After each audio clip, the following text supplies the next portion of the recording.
Oh, you're talking about tonight?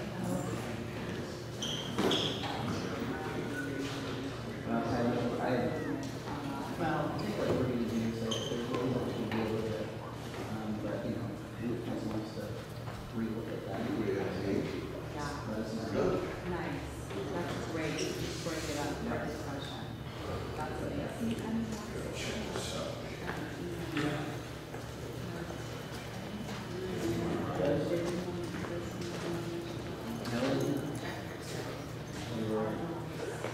I've gotten lots of people showing up to me and looking forward to coming back.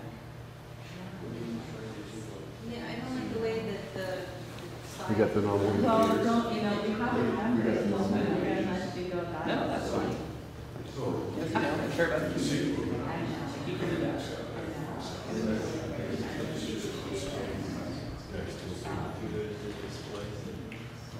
It'll be fine. Come on, this is- Yeah, right, you know, what, I worked I was, before I moved here, she did some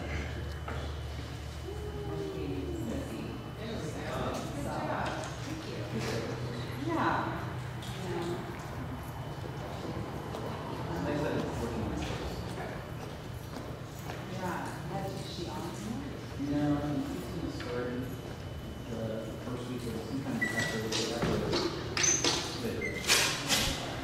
I also be in charge of the next couple weeks. Oh my God, it's all about him. No. I know.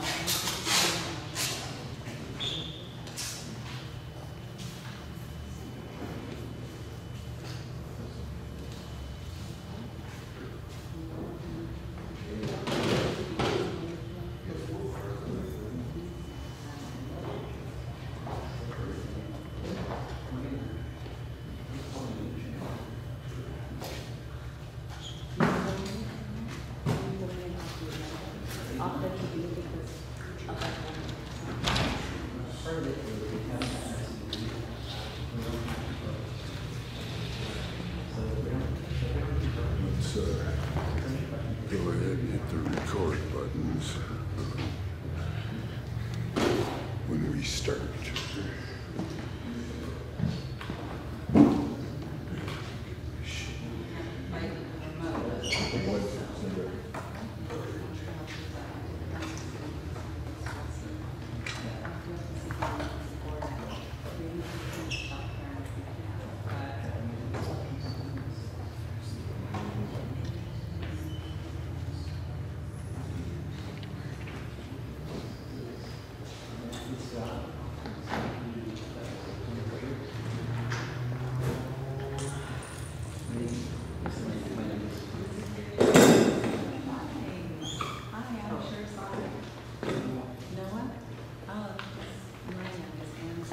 So that is so many times.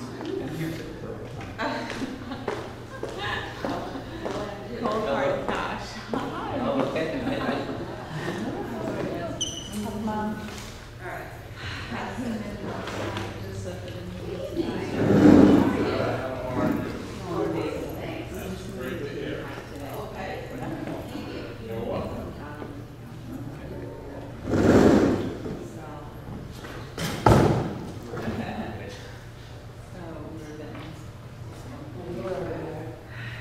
Yeah, he's telling his tutor, yeah, he's over there. Well, and he's, you know, his new school. No. I keep pointing to him and he's like, watch his off. How are you? Gorgeous to see you, Joel. Are you on video? Yeah, no, I'm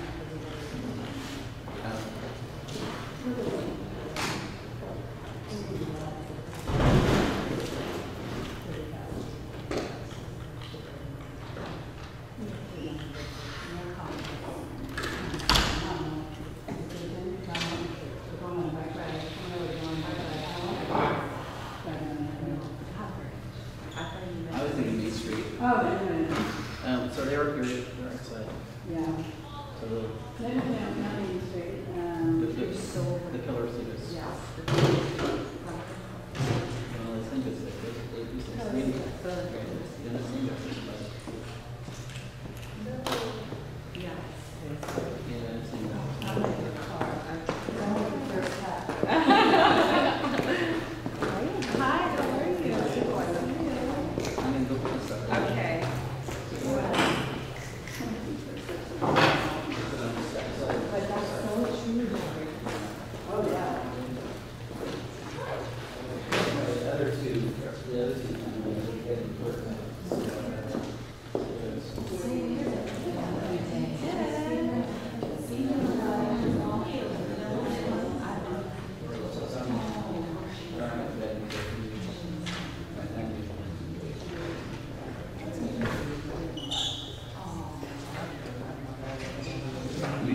Red circle follows you around everywhere you go.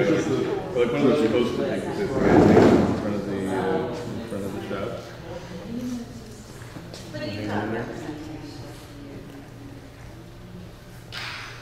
Yeah, kind of interesting. It's got the area from East Dallas. Basically, they have supporting documentation in the red state organization. You don't have a copy of the RFP solicited. Copy of all everything that there's a thing. For your next week. Fairly formal, show somebody she would inquire. How are you? That's okay. I'll stick you up in the back. The thread, it's a really good Latin word. So you're I know it's easy. Community, I said that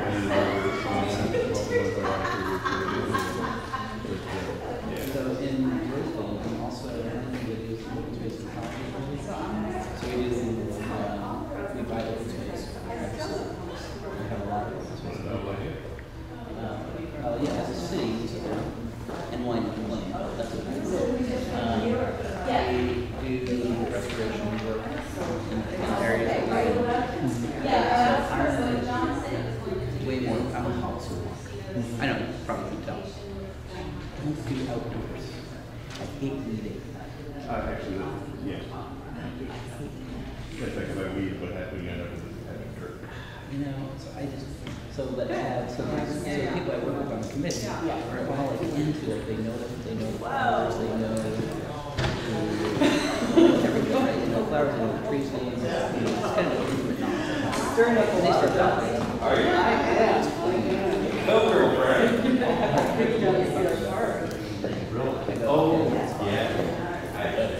I understand it.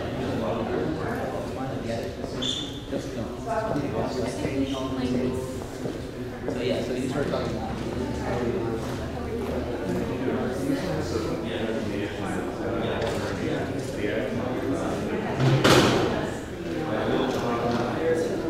yeah, you're Thank you for your help. Cross that off the list. Basically, this thing invoices and it lays out about $8,000 to a period of that stabilization and you see in the report. I mean, first of all, it's just so lopsided one side. It gets down to criticizing her writing style because she writes personal letters instead of using You do not check it yourself, right? I mean, oh yeah, it's fun. There's not much to do. just want to make sure I don't see anybody showing up. I mean, yeah. Well, this would be more like they should have seen it film. You know, maybe they wanted imperial executive run their city. And that's what Laura Snyder did. Because one thing I will say is that in fact, Dr. Stewart today and some more research, and city managers typically get a year or so as part of their package. And the reason is political nature of the job. Yeah. So that part's not. But I don't understand.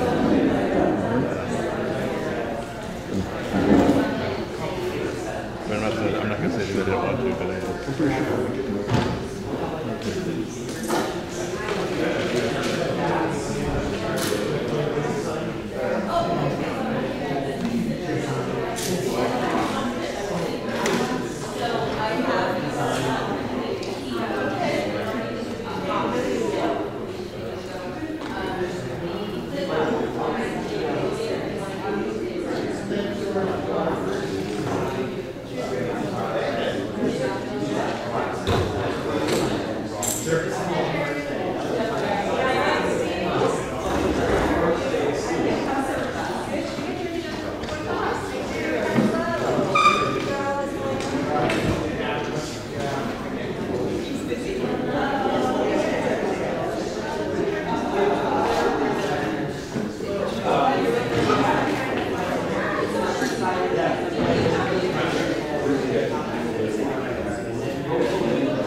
There was a wire on the back here of a little setting that if it's not set to the right number, it overrides, each mic overrides. Okay.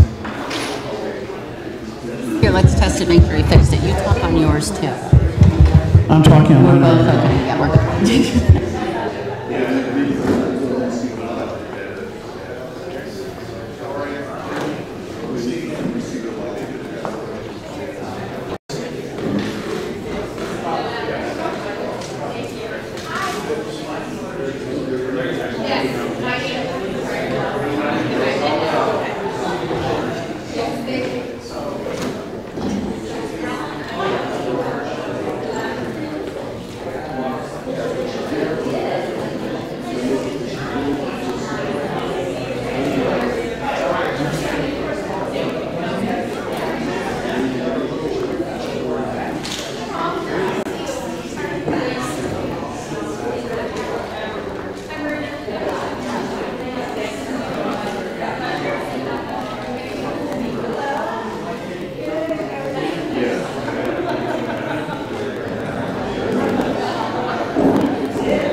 Good health wise. Any worse?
Okay, may I do first call here and get you to start to calm down, please?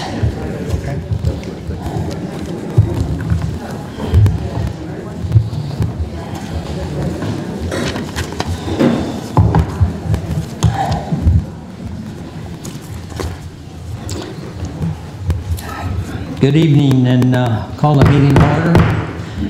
We have a very busy agenda tonight, and at this time we will convene our August 19th meeting, and we'll have roll call, please. Here. Here. Here. Here. Here. Pledge of Allegiance, please. I pledge allegiance to the flag of the United States of America and to the republic for which it stands, one nation, under God, indivisible, with liberty and justice for all.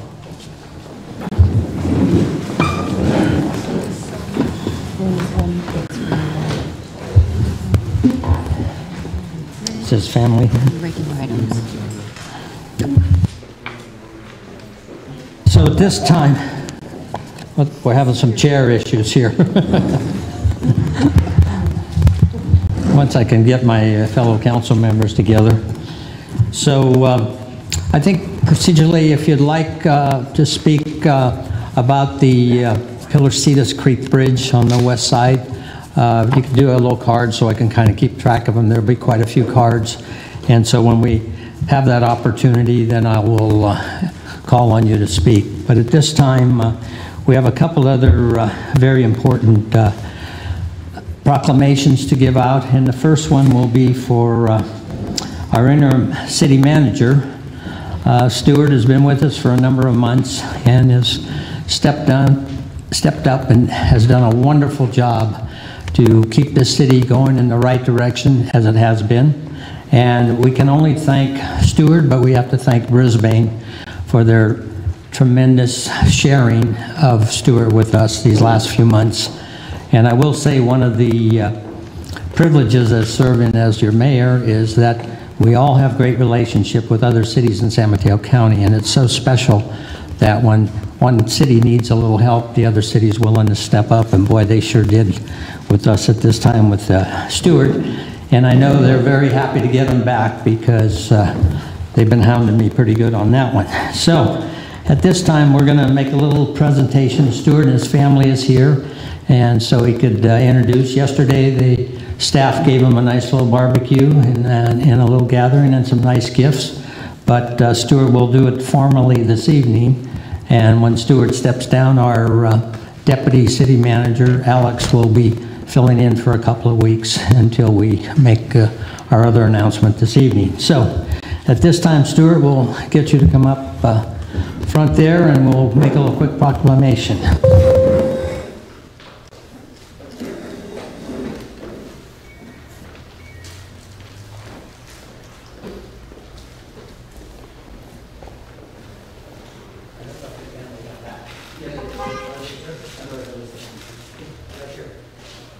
They have to be here somewhere. Stewart definitely was a kind and gentle man.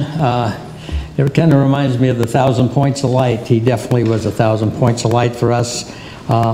We all put together this proclamation that's quite lengthy, and I think with your humor, you'll love reading it totally someday.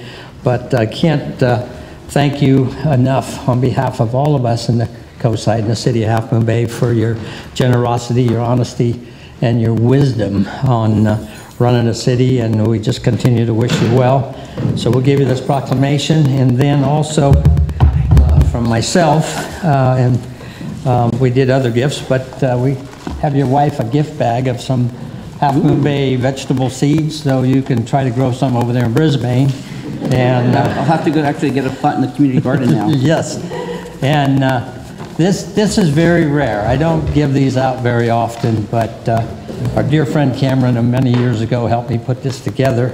And so you will actually get an official Farmer John hat. And it does say we love our mayor, I'm sorry, but and a pin. They're going to wonder about me in Brisbane. Thank you. Thank you, Stuart. I appreciate it.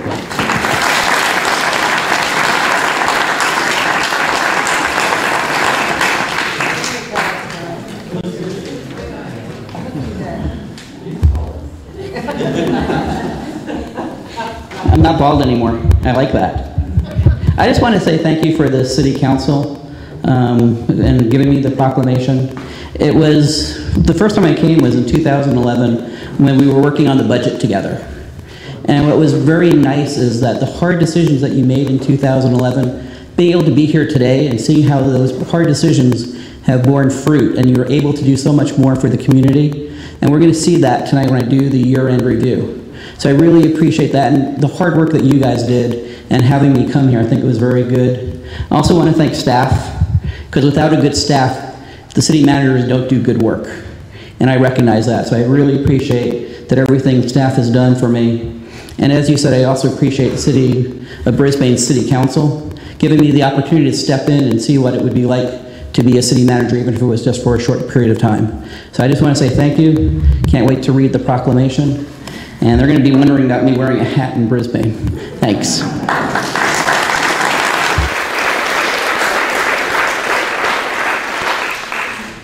And moving on with proclamations, oh yes, please, council members. I'm sorry, Councilman Kowalczyk. If I may, I'd like to just make a comment on the public record. And first I want to address Stewart, and then I want to address Stewart's family. So Stewart, I want to say truly thank you.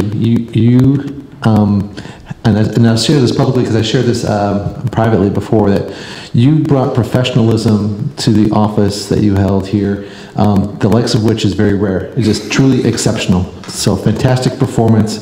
I told you in private I would be honored and privileged if there's an opportunity to give you recommendation and my highest kudos. And I'll say that publicly because it's really fantastic work, and you brought great ideas and it's super helpful. So thank you for that. And to Stuart's family, thank you for letting us borrow your dad. I know it was a longer commute for him, it's farther away, but he's a great guy, and sometimes kids don't get to hear that about their dad, but your dad rocks, and he rocked us. It was great. I tell them all the time. Councilman Alfano. I echo everything that the mayor and Rick said.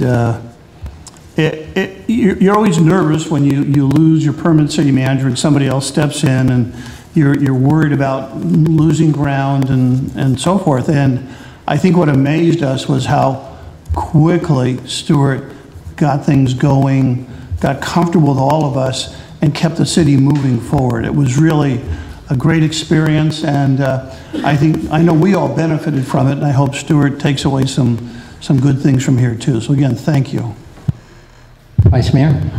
And of course, I echo what the others have said too. We've really appreciated your professionalism and your expertise, especially in financial issues. And I know you helped us many years ago when, excuse me, we were in certainly a different situation than we are now. So I'm glad you were able to come back and help us when we actually have money. And you kept a lot of our projects going that could have been stalled. In particular, I'm very happy that you're able to keep the library moving forward and have some great financial expertise in that and how we can proceed. So thank you very much. And to your family too, thank you for attending our events, and good luck to your son that's going back to Scotland to go to school. Councilman Patridge. I want to echo what everybody else has said, but to me the most important aspect of Stuart was not while he was city manager, but when he helped us get through what we did when he came, and we also borrowed him from Brisbane at that time. He was really a guiding light for us when we were doing the budget, and there's not another person that I know of that can give you numbers, boom, boom, boom, so quickly. And he knows his numbers in the budget, and at that time we were really stalling. And for him to come back and see what we did from some of the recommendations that he gave us is really rewarding, I think, forward. And you know, that's one of the reasons it's really great to see Half Moon Bay back in the black and among the more growing cities financially and economically. So thanks, Stuart, very much for all of that. Thank you. This time, again, it's like our proclamation, and I was just going over it with our city clerk regarding declaring September Library Month. But in my opinion, with our Measure O coming on the ballot, I'm September, October, November, in my opinion. So we're going to start it in September, but we're going to keep this library months going. Months, let's call it months. So at this time, we'll make a presentation and a proclamation to our librarian who is working so hard. I believe she's here. So Annie, come forward, please.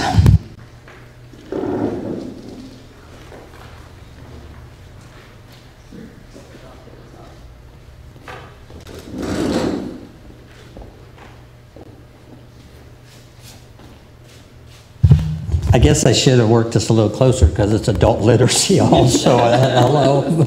As we get older, the adult literacy thing is fading on me. But again, we can only designate September of 2014 as Adult Literacy and Awareness Month. And thank you very much for all your hard work. You're out there every day working for all of us on the whole coast side and thousands and thousands of people. So congratulations and thank you, and you're welcome to say a couple words. So, well, thank you so much for the proclamation. This proclamation is really for Linda Roderick and the 45 volunteers that meet with tutors on a week, or with students on a weekly basis, help them with whatever their literacy needs are. And then just to make a little plug, we'll be having a tutor training in September and October. So if people want to join the ranks of those tutors, we are always looking for more tutors. So thanks so much. Thank you very much.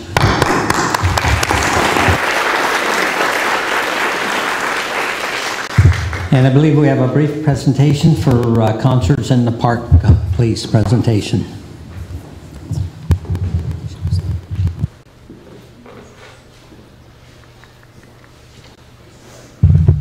evening, Mayor Mueller and our great council members. It's wonderful seeing all the stuff on the agenda items, and Naomi, how you talked about the progress you've made and really brought the work that all of you've done in the last 4 years to bring our city into the black. When I started, I'm Shirzad Pantera, I chair Half Moon Bay Parks and Recreation for the city of Half Moon Bay, and I have Cameron here with me. And when I started, we really didn't have much money or budget to do much with Parks and Recreation. We had just outsourced it, and we were just wondering if we were going to keep our committee together. And now here we are standing in front of you talking about a great celebration that we're planning for you and the city. Thanks to your budgeting, you gave us some money for a Concert in the Park series, and I'm here to talk to you about it. We have dates. As we promised, we would come back and tell you a little bit about dates, themes, and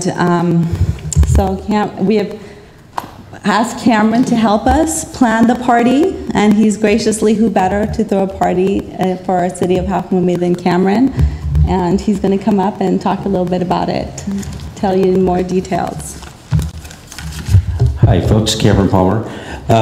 Yeah, I'm very happy to help out with this. The very first party that we're going to hold, we're going to showcase a couple of the city parks, and the first one's going to be held at McDutra Park, which is really exciting because, as you know, we're in the plans of revamping it, remodeling it. It's going to give us an opportunity to show the public the renderings, meet the architects, and for the community to have input as well on this park that's coming up. So this is going to be held in November, and the first party is going to be at McDutra Park. There'll be a band, there'll be the artists and the architect renderings there. But one of the new ideas we have is to, during the course of construction, is to bury a time capsule inside of McDutra Park. And what I want to do is invite the community to bring any sort of little notes or little sayings they have that we can actually put into the time capsule. As we know, the city of Half Moon Bay is a little over 50 years old. I'm proposing that we open this time capsule in another 50 years at the 100th anniversary. So Naomi, you may not be here, but I'm sure we'll know. Anyway. I definitely won't be. Yeah. But I'd like to open it at the 100th anniversary, and we want to try to get the kids and the schools involved because they will be the leaders of Half Moon Bay in 50 years. And they can open up the time capsule in 50 years and see what they have put into the time capsule. So that's the idea for the first concert in the park. The second one, we want to showcase the Johnson House property. We want to hold this around the Cinco de Mayo of next year, get the Hispanic community involved as well, which is very appropriate for the Johnson House, being that Petra Johnson, back in 1853, was from Mexico. And so that would be the theme of this one. It'll be held in May of next year. So those are the ideas we have for right now. We're going to keep building on it, and we'll keep coming back and sharing the ideas that we have. Thank you. Thank you, Cameron. So the days we have is November 9th. It's a Sunday from 1 to 3 p.m. and they'll be at McDutra. And the second will be May 3rd.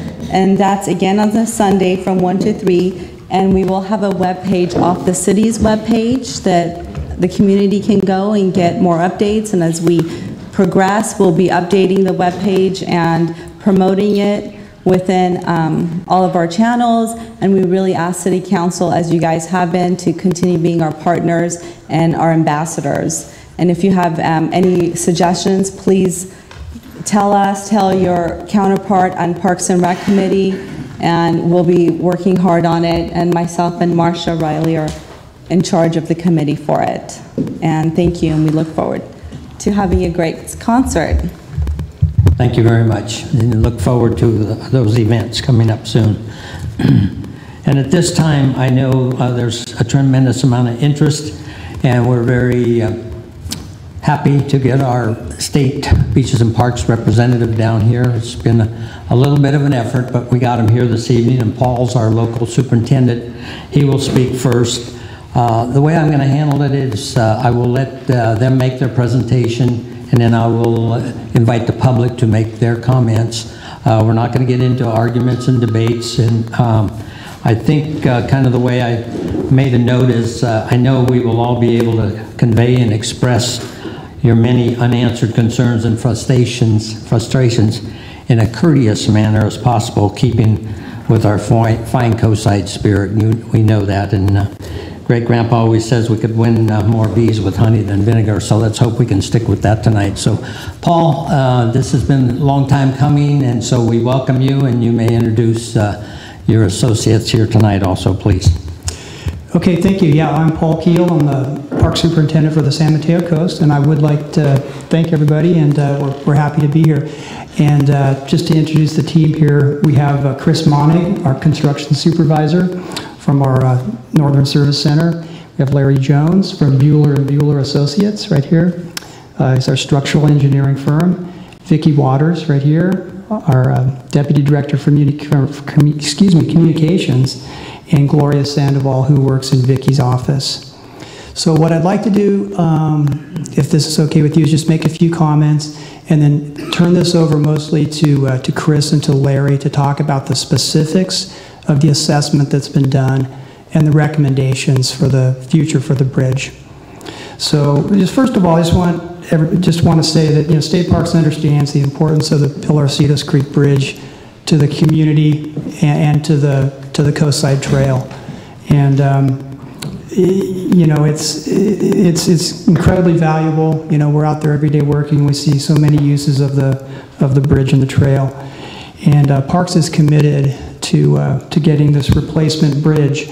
And I say replacement because it's looking that that's the way this needs to go. And as I said, Chris and Larry will provide some more input on that point. As many of you know, the existing bridge was primarily a city project back in 1993.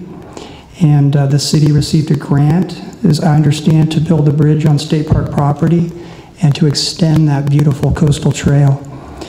Replacement of this bridge is a big project for state parks. We're looking at approximately $1.8 million to get this job done. So it's not like replacing many of the other 200 or so bridges that are across the parks of the Santa Cruz District. This one's a big one, and it's more complex.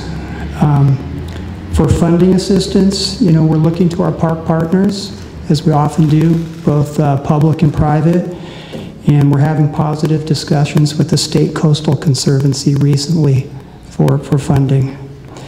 So those are just kind of some general ideas, and Chris and Larry are going to fill in some of the specifics, and then when they're done, if this works with you, we can talk about some of the questions that you might have.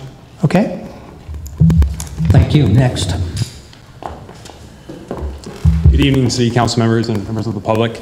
My name is Chris, and I work out of Sacramento out of our Northern Service Center, our Acquisitions and Development Department. And being aware that there was a corrosion problem with the bridge that was also a potential safety issue, we hired a professional civil engineer, structural engineer, Larry Jones with Bueller & Bueller, who's here with me today. And we wanted to see if he could come out, look at the bridge, and see if there was some type of temporary solution such that the main bridge the superstructure was still salvageable, such that maybe there was some type of solution that we could keep the bridge open. So that was the goal, and we procured Larry to come out and look at the bridge, and he did so. And unfortunately, that doesn't look like it's a viable, feasible solution in having some quick, immediate remedy for the bridge to keep it open to the public. We are hoping that the piers, the substructure, is reusable, and that will help us replace the superstructure in a shorter period of time, a shorter period for the overall project replacement. But so Larry went out, he did a full assessment, did a report. I believe that report's on your website and is downloadable and available to the public. So if they want to look at it and see the details of his report, it's available to them. At this point in time, I'd like to turn it over to Larry, and he can speak to the actual details of his findings and such that are within his report and what he saw when he went out and viewed the bridge and gave it his structural analysis.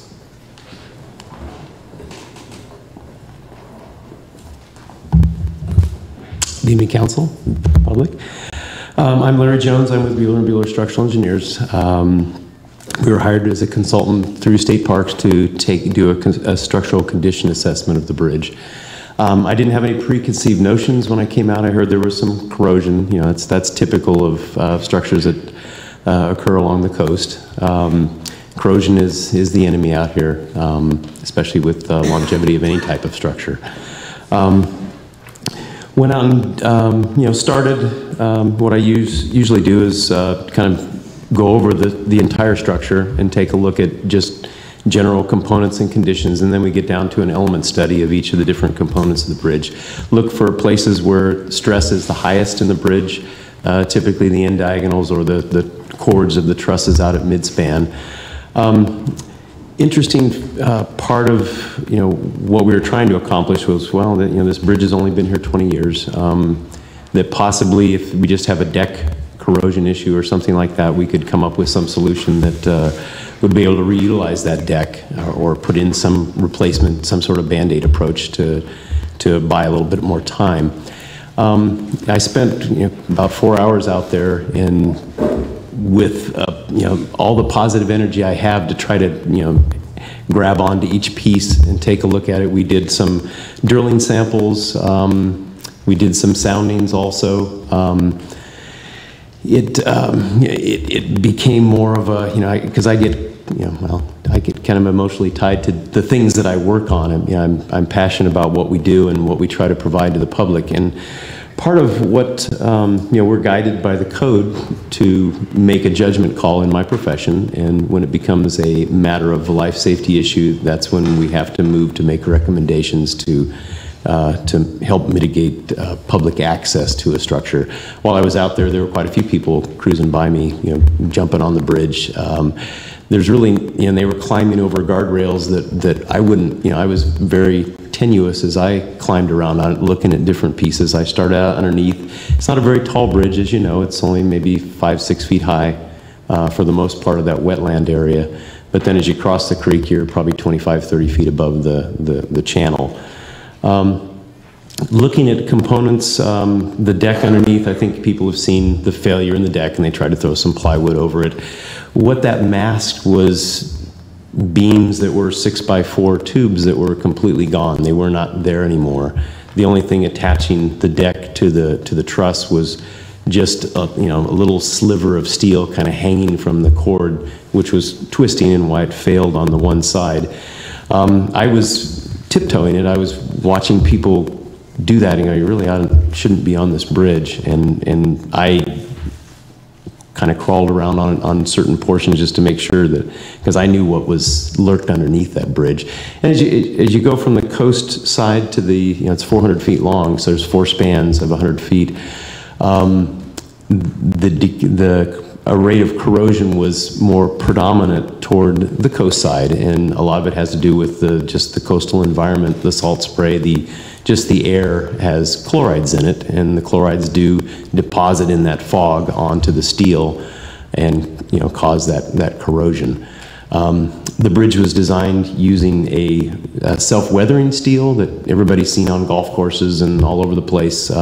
These particular bridges do well in an environment where this patina forms on the bridge, on the steel, through that chemical reaction of corrosion, and it forms actually a protective layer for that steel and helps it to weather,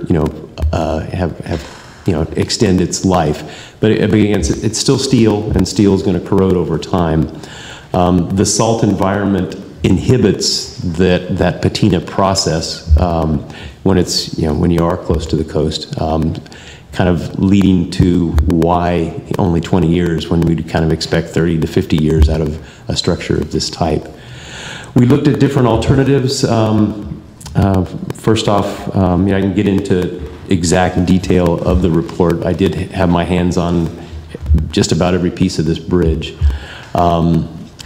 In general, the truss was probably 20 to 30% corroded just by itself. And then when you go to the element parts, there were some 50%, some 75%, some 100%.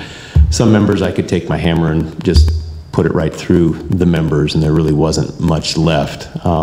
Those members were just barely carrying probably the dead load. If you actually tried to make this bridge perform anywhere near what it was designed, it would collapse. It just doesn't have any more resiliency left. I mean, people think that, hey, I can tiptoe across this thing, but really, as a matter of protecting public safety, it's just too far gone to be able to reutilize that bridge. So we looked through different scenarios of replacement. The foundation in particular was a galvanized steel with sacrificial anodes that were in the ground. And that helped protect that steel, that possibly we can reuse that in the retrofit, which will help streamline a lot of the permitting processes. You don't have to touch the ground to be able to do that. And you could just basically take out those spans and replace them with brand new ones. Happy to answer any questions as far as my conclusions in the report or any specific detail that you would like. Thank you. I think we get the point, excuse my voice tonight, that it's in bad shape, simple as that. And it's been closed and will be closed, so I think we could start with that scenario there. So I think what we'll do is we'll have the public go up and make their feelings heard, and then we'll bring it back to the council. And then their staff, the Deputy Director, Ms. Waters from Sacramento is here. She's taken very close notes, so we'll be able to bring those back and then get a response back. So at this time in Senator Jerry Hill's office has been working very closely with us and also encouraging State Beaches and Parks to make a move on this. And so I'll start with my cards with Nicole Fernandez first, and then we'll go with Rich Gordon's office. Jeremy, please. Good evening, everybody. Mayor Mueller, council members, thank you for having me tonight. And members of the public, thank you so much for coming out to hear about this very important issue. I'd also like to thank Paul and Vicki and their team for making the presentation today.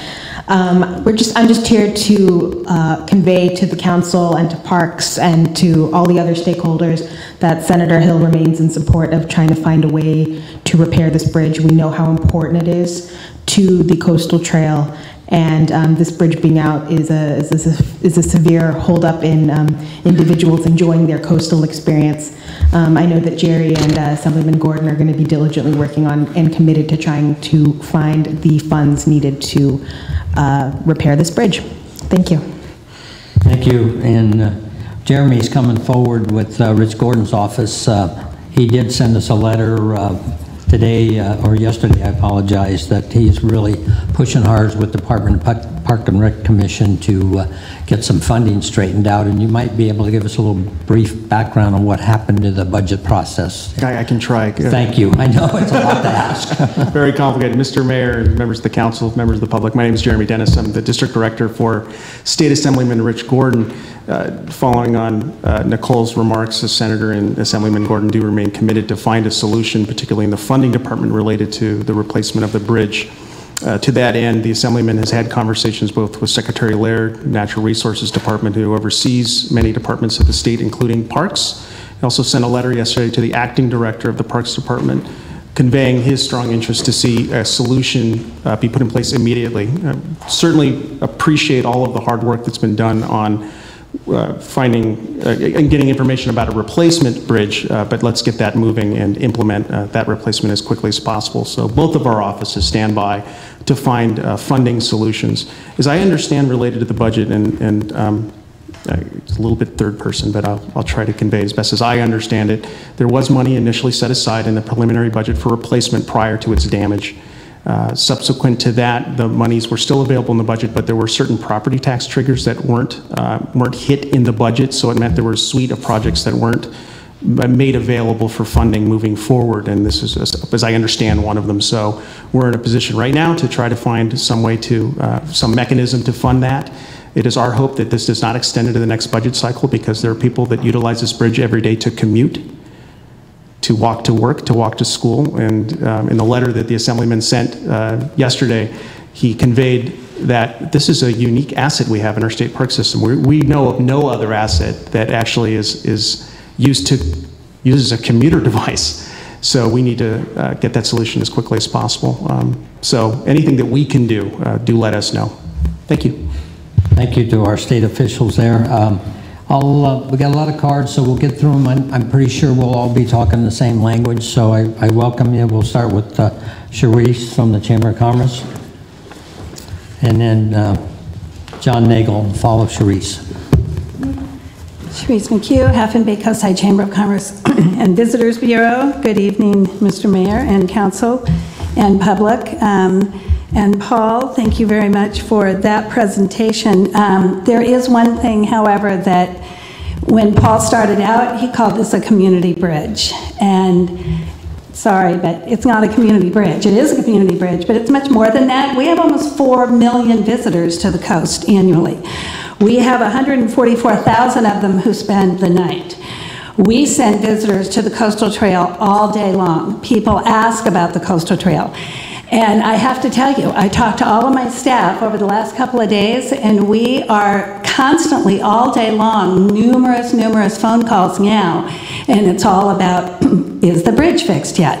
Because people are coming over here to spend the weekend, spend the day, vacation, whatever. They do not want their children, they want to ride their bikes on the coastal trail, but they do not want their children going up and having to make a detour and riding on Highway 1.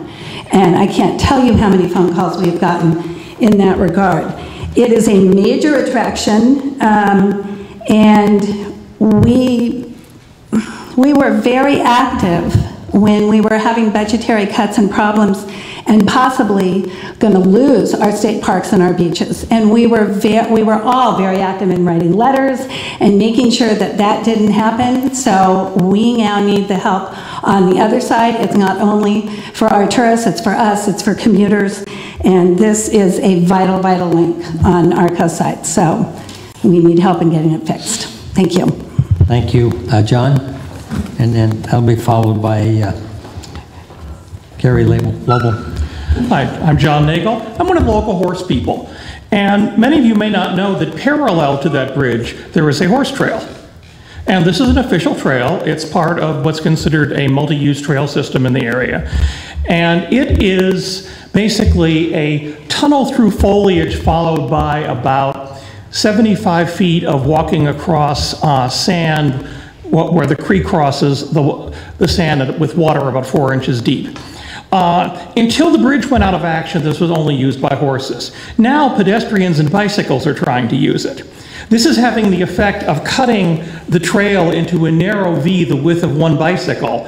And I've had the experience of trying to squeeze 1,400 pounds of horse past a mother and 2 kids on little pink bicycles.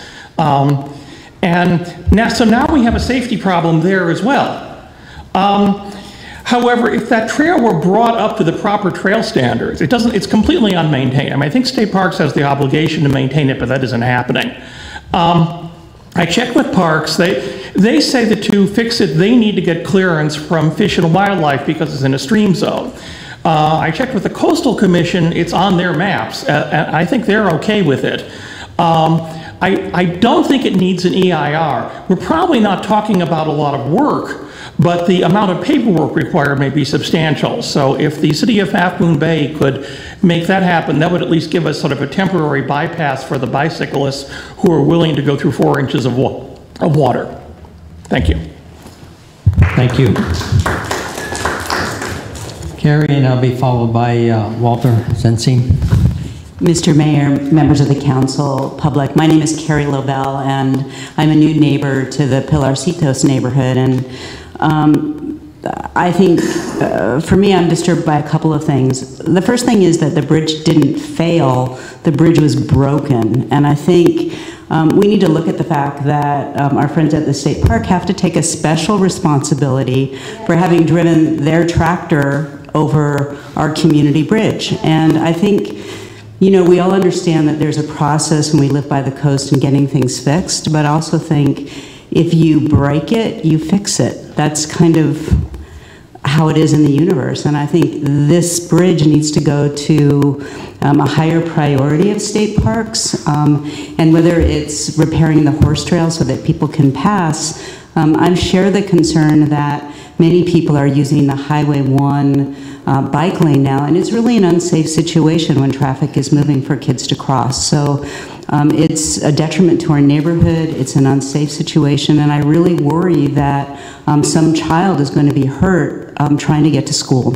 So we really look to this council to be outspoken to our friends at State Park to get this thing moving and to give us a date certain. We've been now dealing with this since April with no news about when something's going to move, and I think we deserve an answer. Thank you. Thank you. Walter, please. Thank you. Good seeing you. We've communicated quite a bit over the last few weeks, correct? Correct. I'm at least glad to be here tonight and find us all on the same side of this, and it's very rewarding in that regard. However, my concern is how we got here to begin with. Now, the tractor going across the bridge was the fait accompli to this, but that bridge didn't start falling apart in April. It's been in disrepair for a long time, and as well as many other things that the Park Service has been trying to struggle with reduced budgets and what have you.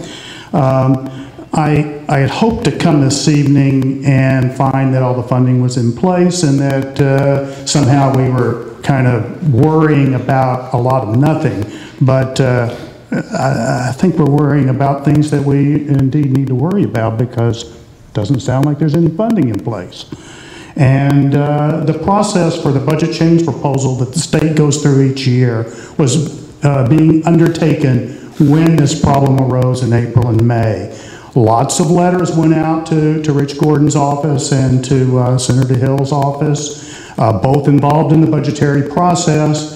Sounds like they did kind of manage to get a little bit of money into the budget to deal with this, and that got somehow yanked away. I'm concerned that this thing, the way that it's tending to move at this point, 4 months to get a report and get before the public on this, I can't emphasize enough. When we talk about a vital artery, we're talking about 2 ways to move north and south in Half Moon Bay. This is one of them. And the safety, movement of people and children and dogs and horses, this thing is vital to us. And as others have said, and I'm sure others will say, we need it, and we need it back quickly. And whatever can be done to make that happen, through Senator Hill, through Assemblyman Gordon, and from the state park standpoint, we need you we know you understand it's important, but we need you to act in that manner and put this as a priority that this whole community is dependent upon. And I thank you for your time. Thank you, Walter. Julie Barr, please, and followed by Paulette.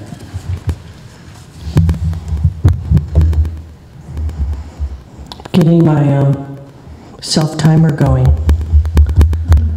We'll take care of you, don't worry. I know. I just don't want the hook. No hook, John. Good evening, City Council members, staff, members of the general public. First of all, my name is Julie Barr. I live at 792 Pilarcitos Avenue in the Casa del Mar neighborhood. And I just want to talk about what the impact from my perspective as a resident that looks out onto the trail and the bridge every day has had with the bridge being out.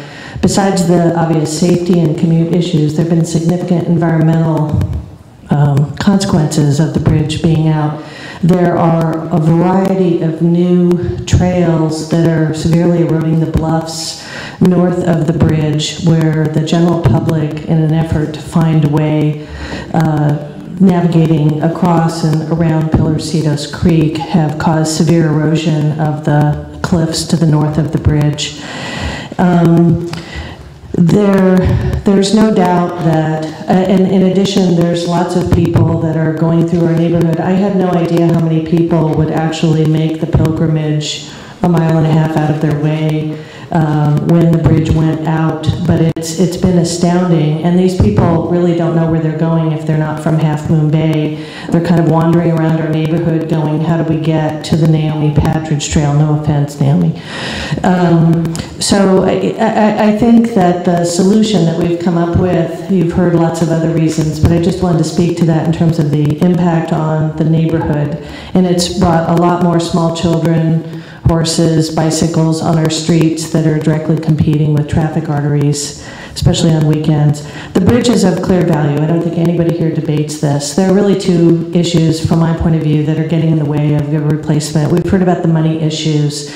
It seems to me that not only do the state parks have to make this a higher priority, because I agree with Carrie LaBelle, if you break it, you fix it, but I think it's perhaps unrealistic to think if we really want an expedited solution that it should fall strictly to the state parks in the middle of their, or the end of their fiscal year when they didn't see this necessarily coming. So I would support kind of a multimodal financial solution to this problem, and I'm encouraged by the fact that Jerry Hill's office and Rich Gordon's office are in attendance here. I think the other issue are the environmental reports required. There are caveats in this report. I've read it. I encourage everybody else, if you haven't, to download it and read it as well. The assumptions here is that we anticipate a, quote, CEQA notice of exception. This is based on the existing substructures being reusable. If they're not reusable, then a mitigated negative declaration will be necessary, followed by the need for at least 3 to 5 more environmental impact reports. So I think the longer we take to find the money, and there's going to be an additional significant delay with all the environmental review, the bridge is obviously going to have to be constructed differently. I think this report speaks to some of those issues. But the other thing, the other elephant in the room that nobody has talked about is what about the Frenchman's Creek Bridge? Because, you know, Murphy's Law says the minute we get this one fixed, the Frenchman's Creek Bridge goes out, and then we're going to be back here in 6 months having the same discussion. So I think as we're moving forward to find a multi-agency solution to this problem, we need to be thinking more broadly about both of those bridges, not just the Pilarcitos Creek Bridge, because there may be time to salvage the Frenchman's Creek Bridge with some reinforcement that will add its longevity. Thank you very much. Thank you for your comments. Paulette, please, and followed by Jerry Steinberg. Okay, my name is Paulette Eisen, live at 439 Kehoe. Hi, everybody. Familiar faces. Okay. I am not a politician, nor do I want to be a politician. So I get to things very straight, very clear, and let's talk for real. Are we saying, I want to be really clear tonight, is everybody who's been here, without the, you know, we want to see something and everything, we support, we this, we that, is there any money to to move ahead with this project? Can I see a yes or a no from the people who know the answer? I believe, Paulette, what we'll do is we'll have them answer that question. Okay, because that's one of the most important questions that I have as of this point. Us up here too. The other point that somebody made, and I thought was a very salient point, is that again, when something happens that is the responsibility of the state of California, they break something, the rest of us are all taught in kindergarten and throughout our rest of our lives that when we break something, we fix it. What is it that causes the state to think that they don't have to fix anything that they break? I'd like an answer to that question, if that's something that, because I'm totally confused by this. I would have thought this would get top priority. I understood when we petitioned, we sent out a petition, California. People in the state, I'd like also for you to tell us if you are, know that you are not going to be effective in getting this project done. Tell us what we need to do, and what we can do, and who we can get in touch with, and how we move this thing forward. Because we don't want to just get into this quagmire of everybody would like to see this happen, but meantime, nothing is happening.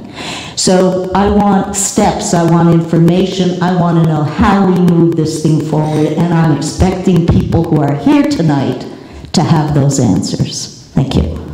Thank you, Paulette. Jerry, and then followed by Lynette.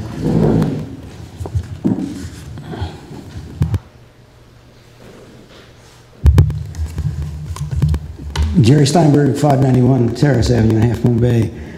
My main interest here is just a passion for bridges, and I think most of my questions are going to be directed to Larry Jones, the structural engineer.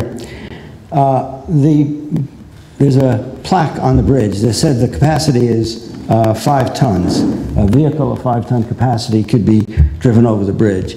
That's when it's brand new and everything was in good shape. Larry mentioned that the trusses themselves were only 20 to 30% deteriorated. My real question is, there's two portions, large portions of the bridge that are only 3 or 4 feet off the ground. What's really corroded is the walkway itself. There have been a number of schemes that have been put forward.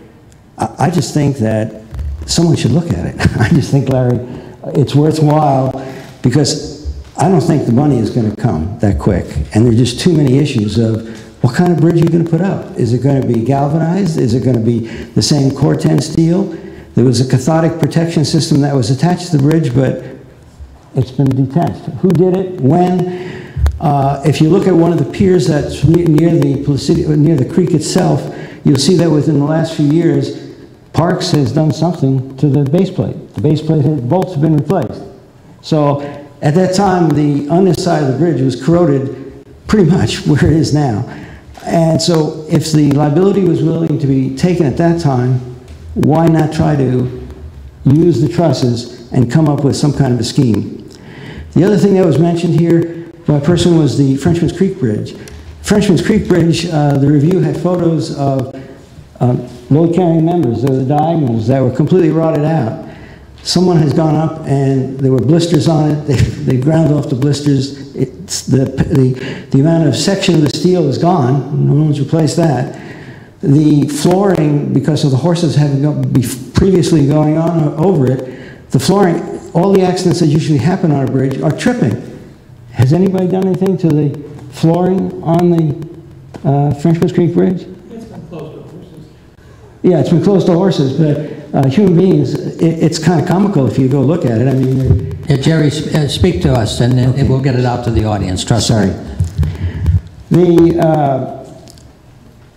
The tripping hazard, the liability, I just feel that if the Parks Department was willing to accept the liability a few years ago by just modifying some bolts and knowing that it was corroded as it was, and the same issues that are occurring on the Frenchman's Creek Bridge, that a solution, a temporary solution, is not going to be cheap. It may cost a couple $100,000, but I think that could be raised. And I think if you had to, you could fix the areas where they're only 3 feet off the ground, and then the span that's over the creek itself, you might have to do something more on that. Thank you. Thank you. Lynette and then Donald London.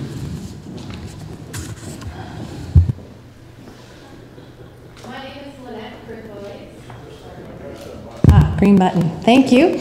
I have a pretty loud voice, but I am the owner of a small environmental consulting firm called Foghorn Solutions. I've worked in environmental permitting, environmental review, and construction compliance for energy and infrastructure construction projects my entire career. I am also a resident of 212 Correa Street in Half Moon Bay, and my family uses the trail all the time, and we, like many, have come and been very saddened by the fact that we can't use it. So I come here not just to say how important it is, because I think that has been well spoken, but I come here with an offer of help. And I and many of my colleagues who live on the coast, Half Moon Bay is an odd little mecca of actual environmental consulting firms and people who work in environmental consulting and live on the coast. And I've spoken to many of my colleagues. We are willing to volunteer our time. We're not just willing to help raise money, we're willing to physically do permit applications, do red-legged frog surveys, prepare a biological assessment, whatever it takes, and we'll do it for free. So a lot of the time, that type of work is the front end work that it's maybe hard to come up with money for. We'll do it for free, or we'll do it for $1 if they can't take the services for free because of rules. You know, I don't know. I know it's complicated. I know the contracting for the state is incredibly complicated, and it may not be easy to take an offer of free services. But I have also Janet Liver. You want to stand up, Janet, from TRC Solutions, another environmental consulting company. I've spoken, he wasn't able to be here tonight, with Steve Steelstra with SWCA, who is also willing to volunteer free time. Madeline Vanderhayden, who's a red-legged frog biologist, willing to volunteer time. I've talked to Dave Holland, he's willing to, former county parks, he's willing to volunteer time. So we will do the hard work to get some of this front-end stuff, and we'll do it for free. So we're hoping that that offer can be accepted, or at least partially utilized. We've thought through a lot of, I agree that a categorical exemption is a possibility if they can replace the bridge in place like for like. It's a little tricky because of the red-legged frog issues, but I don't think that that would be a deal killer. So, we've got experience with 404, 401, you name it, all the 1600 Coastal Commission permitting, U.S. Fish and Wildlife Service, California Department of Fish and Wildlife. We've worked with them all.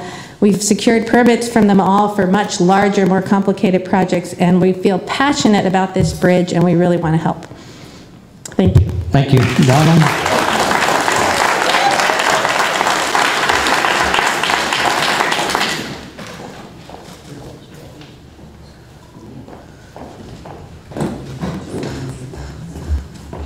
Good evening, my name is Donald. I live in Miramar, and whenever I can, I like to cycle along the trail. I actually was the very first person to go along the trail. I lived on Pillar Cedars 20 years ago, and I followed the excavator as they cut the trail. And I was up at the microphone here 20 years ago when we were proposing to put that bridge in. And I told you, there's someone like myself who's was an engineer for 25 years, that bridge would rust. So it was put in 1993, 20 years ago, and now it's failed. At the time, there was Naomi Partridge, Larry Patterson on the council, and they said, no, sacrificial animals will take care of that, self-weathering steel, we'll get this little patina, all this rubbish that I've just heard, it would be nice on the council over the last 20 years if we had maybe an attorney on the council or an engineer, and we wouldn't be getting ripped off all the time with these projects and high legal costs defending these projects. Now, the park's totally negligent on this. They've used vehicles across this bridge. It's never intended. They maintain nothing. They don't maintain their trash bins that rust in, their buildings, their vehicles. They do no mitigation. This bridge, like the Golden Gate Bridge, should have been painted. It should have been fixed. And I think that's very much a dangerous issue, because the Naomi Partridge Trail is extremely dangerous. I travel back and forth down the street. There's a lot of kids will be when the school opens up. And it's just horrible seeing these kids have to cross about 70 different intersections from north of town to Kelly. And each one of those is dangerous. They've got stop signs, but they just run through those. And this has really become a safety issue.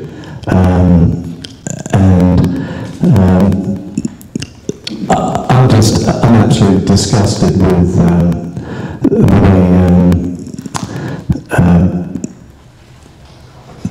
a lot of these projects move along. I talk about other projects which are in process right now. It's just so frustrating. This is not rocket science, it's just bridges. Just simple bridges, but we get bogged down with thousands and thousands of dollars of engineering consultants blowing a lot of smoke, and I'm just sick of it. Because this is very, very, very simple stuff. You have a guy like Jerry here, who would just go up and smoke. We have a lot of people who have resources on the coast here. We used to be able to look after ourselves. Now it's like we've got to have consultants, lawyers, I need you to conclude, please. Thank you.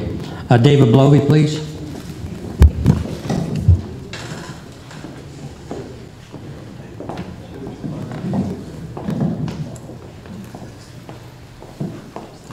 And after that, I have one final card, and then it'll conclude this evening's discussion. Thank you, Mayor. My name is David Oblovi. I live at 14 Muirfield. I'd like to start with a question, mainly to the consultants, but to anybody else. Does anyone have a solution, a proposed solution, anything that's going to evolve and take less than a long time? I think, Speaker, you're going to address the council, and then they will respond that way. We're not going to have a dialogue one-on-one in the audience, please. Okay. We've got a community that is very loud. We've got a community that is willing to pitch in and help.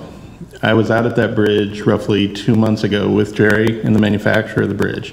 Between us, and in 5 minutes, I'm speaking to the engineer over my shoulder, but I'm looking at you as directed.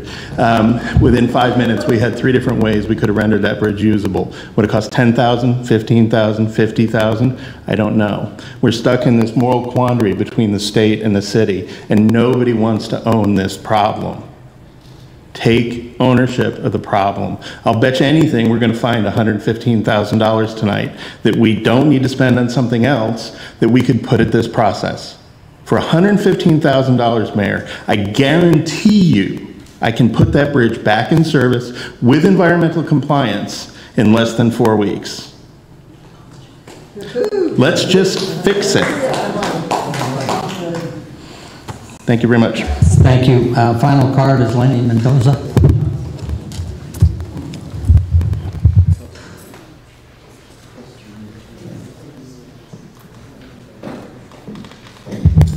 Thank you. Excuse me, I'm Lenny Mendoza, 25-year resident of Montera, a member of an informal cycling group that cycles the Coastside Trail 2 or 3 times a week, and an owner of the Half Moon Bay Brewing Company and other related properties around there.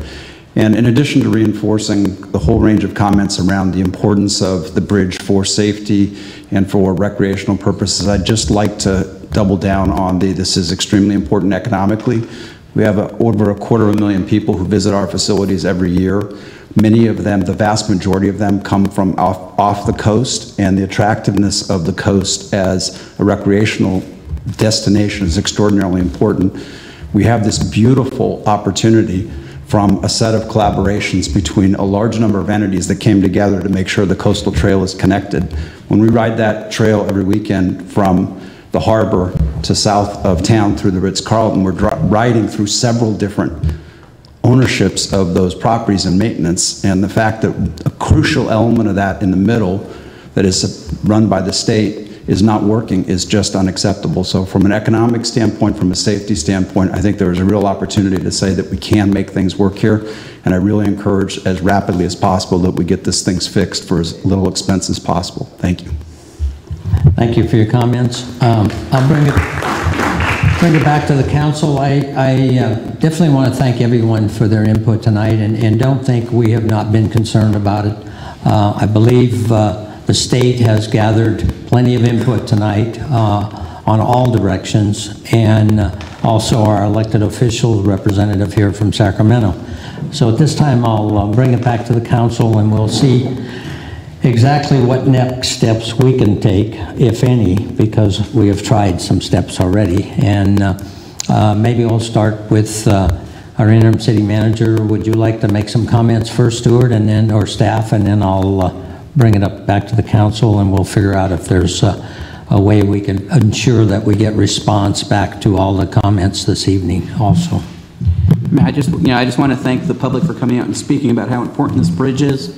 And I think a lot of it, is what can the city do to help assist the State Parks Department in making the right decision quickly. And I think that's, part of the question that we probably need to ask the State Parks Department at this time. Also, as a number of the residents brought up, are there interim solutions that can be put in place to get the bridge open for the public? Because as you know, this is a vital resource for our community. I think those are, from my perspective, what we need to really try and figure out tonight. Thank you. Council, who would like to start it off? Councilman Patridge, you would like to, or anyone else? Councilman Frazier? I want to thank everyone for attending and for State Parks for giving us your presentation. I think the big question is, what's the plan and what's the process? The city is willing to, and I guess we can check for sure with all of us here formally, willing to front money to this. This is so important to us. And you've heard the various reasons why, for everything from recreation, visitors, economics, to going out to safety. So there is a myriad, as we know, of studies that have to be done for this. And we need to start that. We could have been in a dialogue and started a process 4 or 5 months ago because we knew the bridge was broken. But those months have passed. What is the plan now? Because it should not be funding that stops this. There was funding identified in a budget, and for some reason it's moved around somewhere, and I think we can rely on our senator and our assemblyman to finding that money. But in the meantime, the city can front the money to this until you adequately get that back into your budget. But what's the plan? We're all willing to do this. We've even had many people here have even offered to do a lot of that environmental work, because that's the thing that will really slow this down. Is not the fabrication of the bridge itself. It is the alphabet soup of every study of every agency that we have to deal with on the coast. So to you, do you have a plan? Have you already started thinking about that? Or is this, where is it right now? What can we do? And if I can hear from you, thank you. Paul, you or your representative could get up and respond to that question. I think it will answer a general feeling in the room. Push the button. With regards to a plan, we're doing our best to try and gain funding to do this. This is a high priority for us. We understand all your concerns. They're all valid concerns. We want to expedite this process as much as possible. Unfortunately, as a public agency, the state has certain ways that it receives its funding. An example of that is wastewater. We have a wastewater program, and projects that have wastewater issues get funded through that program. And we receive that funding every year. And we had what we believe to be a deferred maintenance program that we were going to receive funding through. And as you've mentioned, that funding fell through. But we're currently exploring other opportunities to gain funding. And to be honest, your support and the public outcry is really important. It's come back to us. That's why we're here. We hear that outcry, and we know that there's people involved that are actively looking and trying to gain that funding. And we'll explore other opportunities to try and expedite this process and streamline it such that, you know, if there's another mechanism where we can get some type of funding to work on those preliminary studies and such, to try and decrease the amount of time that it takes to replace that bridge, we're gonna do that. So just to follow up, if we were to have a special meeting in the next 72 hours and found funding for you, could you start it in the next week? I don't want funding to be, if we're standing here offering, we have a community offering as well. I believe that outside funding isn't an issue as long as it's not a public improvement, like an improvement to our state property, which is the installation of the bridge itself. I believe funds can be used for the studies and such, and that type of mechanism is relatively simple, I believe. But yeah, it's definitely something that we want to explore. Okay. Through the chair. Yeah. I'm really, really confused. And I look at everybody's face out here. You've not answered the question that Vice Mayor Fraser asked. Do you have a plan? I think our key is we want to know if you have a plan on what you're going to do and how you're going to go about doing it. And we're saying here that the City of Half Moon Bay knows the importance of this, and we're saying that we could help you with some funding. We've also told you that before, and it's kind of like falling on deaf ears. We're trying to say, give us a plan of what you want to do and how you want to do this so we can be part of it. We have people here that have said that they would help, because we know as a city, and our residents know, the myriad of things that we have to go through before we can get 1 ounce of work done. So it's going to take us a long time. So we want that process to start now, because come October, no one's going to touch that bridge or the creek or the water, because there's that environmental issue there that we can't be there. So what we're trying to ask you is, do you have a plan so we can get started before that happens? Yes, we have a plan, and I don't believe that the water or October would interfere with our plan to move forward. Unfortunately, our plan requires funding, and if there's money that could be brought forward to facilitate the starting of that plan, we're open to trying to pursue that. Okay, thank you. Councilman Kowalczyk. So, I'm sorry, Stuart, please. All right. Sorry. I guess what I'm hearing from the council is, the first question is, how much do you need for your studies? Do you have that figure? So that way, if we do have that special meeting in 72 hours, we would know what we would need to fund you. And then if we were to give you that money within a couple of weeks, when can you start those studies? We could probably move forward with creating work orders for geotechnical reports and the CEQA documents and potential permitting and all those pretty much right away. I don't see why there would be anything that would be holding up that if we had the funding for it. And how much would you need for those?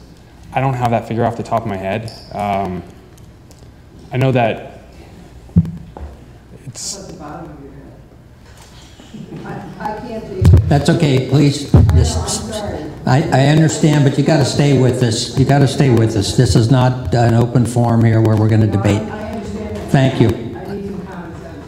Well, we're going to work on that, okay? Let's work on it. We're not going to attack an individual. We're going to attack the project. And I can tell you from my experience on the Regional Water Board, it is very difficult to get private parties to do state work. It just is not in the, I understand what you're saying, we support it, but the state, I believe, the city attorney can back me up, when a private individual takes on a project, it's their liability and responsibility for the duration of the project. Is that correct, city attorney? I agree with your statement. Thank you. Unfortunately, I mean, we see it when we're doing mitigation work with watersheds and things like that because of unions and state regulations. It's not us. It's something that's in the system of California. And so you have to be very careful when you're looking at volunteerism, particularly an infrastructure project. But we're not going to get lost in that. So I think what we have to do here is let the rest of the council respond, and then we're going to figure out when and how myself or someone else goes to Sacramento, and we're throwing it at you right now, but I want to throw it at the secretary, and I want to throw it at the undersecretary. I've tried, and it hasn't got there, but Senator Hill and Assemblyman Gordon has gotten me some response and get me into the office, and we'll just have to go up there and face it and say, look, I just had 40 people in the room giving me hell. I'm sick of it, and we need to get an answer. And I need to bring that answer back in September and say, this is what can be done. And if it can't be done, then we're going to have to suck it up, and everyone's going to be not happy. So, and it's not about you, it's about the system, I believe. And I'll let the rest of the council respond. We've given this a fair shot, and I don't think we're getting, you know, with all respect to our friends and visitors here from Sacramento, I don't think you can give me the answer I need tonight, unfortunately, or we all want. That's the tough part. We want that thing done and fixed, you know, but I don't think we can get it from you. We have to get it from the other cloud out there, the Sacramento cloud. And we'd very much rather have that bridge replaced tomorrow if we could. If that was a possibility, we would do that. Trust me, that we don't want this situation. We understand that this bridge is more than a community bridge. It's a very important bridge. I believe it's our top priority within our department right now. And if funding wasn't an issue, you'd see major. Okay, we've just offered funding. I mean, you've said this, we can't start until we get funding. We have just offered funding to start this. Get back to us. We will have a special meeting this week to authorize that number. Then, but you got to pay us back. Yeah, but then we can go to Sacramento and make sure the other money gets in there. But we don't want to delay this anymore. I think this is the part you're not hearing. We're sitting here as a city offering money. So don't say funding is stopping this. We thought we had the funding, to be honest. We thought we had the funding, and it was relatively not long ago that we learned that that funding wasn't going to be made available to us. Thank you. I do have a question. Sir, can you remind me your name again? I apologize, I don't recall. My name is Chris Monig. Chris, thank you. Thanks, Chris. Thanks for being here. And you're on the receiving end of a lot of, you're the recipient of a lot of feedback, and none of it is pleasant. And I know it's tough to be in that spot. So I do appreciate you being here, and I appreciate that the sting of this message will be with you all the way back to Sacramento so that you can share it with others. But I do appreciate you being here. And so the message is, the city of Half Moon Bay is offering to front the money to get started. Not getting started is unacceptable. That's period. All right. Now, I thank you for the report out to tell us that the broken bridge is broken. That was also, I appreciate that, because we obviously know it's broken, but then the engineering perspective to validate that it is not something that is easily repaired is good to know, to validate. But respectfully, Chris, I don't think you came here with a plan tonight. Because if you did, then we would call a meeting in 72 hours to put together some funding to move forward. And I'm going to ask you specifically that upon your return, to talk to your colleagues or your superiors, whomever you need to talk to put together the chunk you need to get started, what that is, and come back to us. The situation, I'll echo what the audience said, and my talk with the community, is that this is a safety issue, this is an economic issue, it's an environmental issue. I gave a tour to the Boy Scouts the other day of City Hall and talking to them, and I said, what questions do you have about our community? And they're like, I have to walk on Highway 1. This is going to be bad, really bad, if somebody gets hurt. And that's it's just unacceptable. And there's no alternative. We need you to carry this back to Sacramento and talk to your colleagues. I ask our elected representatives from Senator Hill and Assemblyman Gordon's office to echo this message. We are reaching out and offering to do anything we can do to get traction. So my question is, what do you need from us to get traction? I know you don't have an answer today. Go get that. Go get that and come back to us. And not like in December, like Tuesday, right? So I was expecting this discussion to happen in April, in May, in June. Now we're here in the second half of August. Like Tuesday's a good day, and then we can talk again. But we need traction. So what do you need to get traction? And bring that back to us. And if you can't do that, we'll take the park and the bridge, and we'll fix it. I have no problem with that. So that's a perfectly fine option. We'll take the Francis State Beach, and that'll be part of our city, and we'll operate that, and then we'll fix the bridge. I'm happy to do that as an alternative. So either way, sir. And Paul, we're good either way. We're all good. But my point is, that is an economic driver for our community. And we're happy to operate that and run that, and we'll take care of the bridge, and it'll be one big piece. So there's the wild card idea. But just please come back to us quickly with what you need to get traction. Thank you. Well said. Councilman Alfano, we're going to conclude here soon. Chrissy and I echo, I know it's tough to be up there and be taking all this heat, but as you can hear, this is really a big deal for our community. So correct me if I'm wrong, I'm assuming there's 3 timelines that would have to happen here. The first is going to be the environmental studies, Fish and Game, Coastal Commission. There's that laundry list of them that has to happen. Number 2, there needs to be a bid process. We have to find somebody to build a new bridge.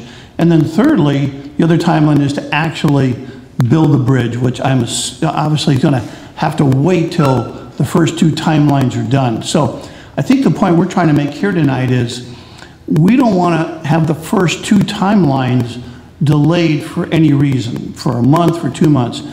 So that's where I think if we were able to work something out, we could front some money to get the environmental reports done and the permits started, and then also at the same time get the specs drawn, and I'll ask you if the specs are already there, then the bids probably take, what, a couple of months? So if funding weren't the issue and you could start the 2 tracks right away, what do you think? Are we talking like 3 months, 6 months to where construction could start? You're right that there are several phases. There's the design phase. There's also the environmental permitting phase that you speak to. We're hoping that some of those phases can be done concurrently. Unfortunately, the permitting phase can be quite lengthy in getting a coastal development permit or a 404 permit from the Army Corps of Engineers. We're hoping that we'll get exemptions and such for the work that, we're hoping that the piers are reusable and we won't need certain permits that are in the critical habitat watershed zone of the Pilarcitos Creek. Then there's also the bidding phase, and as a public agency, we have to put out to bid for a certain number of days, and we have our own process we have to follow, and just to execute a contract, it actually takes several months. And then there's the submittals, the shop drawings, there's the fabrication of the bridge, which would take at least a couple months, transportation of the bridge structure, and then the installation. And then there's the potential issue that there's a snowy plover or a red-legged frog or something else that comes into effect that doesn't allow us to work when we want to work, or the water level of the Pilarcitos Bridge is high during the winter and interferes with the ability of crews and construction workers to install the bridge. We thought looking at the schedule with all those things considered, it's looking like a summer 2016 completion date, or if, now, and that's considering that there's issues with the permitting and such. And why don't I save you a little bit here? Hang on. Okay, so we understand this, and we're hoping to fast track it and expedite that date and obtain some of those permits. And if we could get support so that we're not waiting for a coastal development permit and those sorts of things, we're hoping for a much shorter timeline. What if we do the Catholic thing and they give us a general absolution there, and then we don't have to go to confession over all this stuff? So what if next week, and I'll go with Senator Hill's office and Assemblyman Gordon's office, I'm going to go to the governor, because there's just no way this community can continue to get hammered on this coastal trail bridge. We're all concerned about environmental issues, but this is an emergency situation, in my opinion. So there's got to be some exemptions in there, and I don't know if our city attorney would, he's smiling because we live this every day. Trust me, as a number of people over the years said you can't even build a doghouse on Kehoe. We're very concerned about it, but I'm ready to bring back answers. I know it's hard for you to bring back answers, but I want to see some superiors down here with uniforms on that are the secretaries and undersecretaries, and I want them to understand, or at least I want to be with them in their office telling them exactly what people are going through. And I think it has to be done. And I have nothing else to do, but I'm going to do it if we want to continue to move forward with this with Nicole and Jeremy and your office. And Paul, you could, I know there's been changes of your director and secretary and all that, but there's no more excuses. We can't have any more excuses. I'm sorry. Yeah, I mean, I think your message is loud and clear, and our folks here will bring this back to Sacramento. Right, and I want you to get a hold of me as soon as you can and let me know what they're thinking. If they want me there, just tell us and we'll send a delegation up there, because they have to understand the importance of it all, and it has to be expedited some way or another here. Yeah, and we'll hold a special meeting, see what type of funds is available. You know, we're not going to bail the state of California out. They're supposed to be bailing us out. But we'll do our very best to put our share up front right away. Okay, yeah, that's much appreciated. And believe it or not, so were a lot of the comments. And by giving these comments to us, this is how we're going to get it back to Sacramento. So we'll do it, and we'll communicate again about it. But I just can't help but say, you know, the funding issue, you don't want to hear it, but it has affected us, and if the money drops out, we can't begin the projects. I know you understand that, and that's why you're offering it. What about this could be our little low-speed rail on the coast instead of the high-speed rail? I love it. And you know, all these bike riders and hikers, and that's low speed, and as I say, I'll go to the governor's office and just give them all I can if they would even accept us. But I think we have to work with the state process, but we need to have answers in September back to the public, otherwise they're not going to be very happy with them. But I will tell you all, and I've said it before, we have been working on this for months, and we've gotten no traction, and now we're getting a little bit of traction. Correct, Paul? That is correct, and like Chris said, you know, at our level, we thought we had the money, we thought it was going to move forward, and so that's what took those months. And we're ready to tell you, right? Yeah, it was lost. We don't have the funding, so we need it. Yeah, it's the state. Yeah, we got to work on that with our legislators. That's simple right. as that. And That's so right. that's the only commitment we can make tonight. And Yeah. you're not going to get funding from me, because when I go down there and look at that bridge, I'm not paying parking. Trust me. That's fine. I'll just a quick stat too. You know, just so you understand. I mean, I know you understand this amount of money, but you know, we run 10 state parks on this coast annually for about $2.9 million. That's 10 parks. That's all the needs of those parks per year. So just understand to us what that $1.8 million means locally. It's a significant chunk of cash, and thank you for contributing. Yeah, I understand, but trust me, no one's going over the San Gregorio Bridge, and no one's going over the Pomponio Creek Bridge, you know, and those are great beaches we all grew up on. But I think we've given it our best shot with you, and you all heard us, and our state employees are going to have to go back, but, you know, that's why you're in the position you are, you know, and you're going to have to just take it back, and then, but please stay in contact with us, because we need to communicate back to the community. So, okay. At this time, thank you. Through the mayor? Yes. I'd like to ask that the gentleman return at a September City Council meeting for an update in person. What do you think, Paul or Ricky? Can we bring someone back again in September? It'll be middle September meeting. It'll be the second week of September. Yeah. I think that'll be fair. We could hopefully by then have some answers. I know that's Labor Day holiday, recess, and all those things, but we'll do our very best. Okay, sounds good. Thank you for coming this evening, and thank all of you. And I know it's not the total answers you wanted, but it's something we have to give. And now it's our next one is Peninsula Humane Society presentation. This was like herding cats. You are the cat guy, so we are going to be herding some cats with you.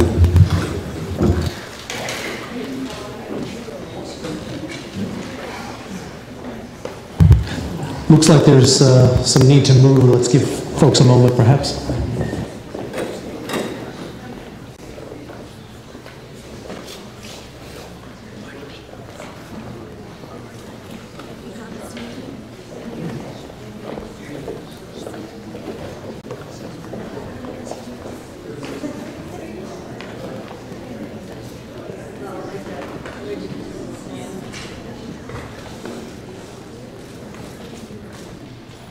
All right, thank you guys. We'll get a little,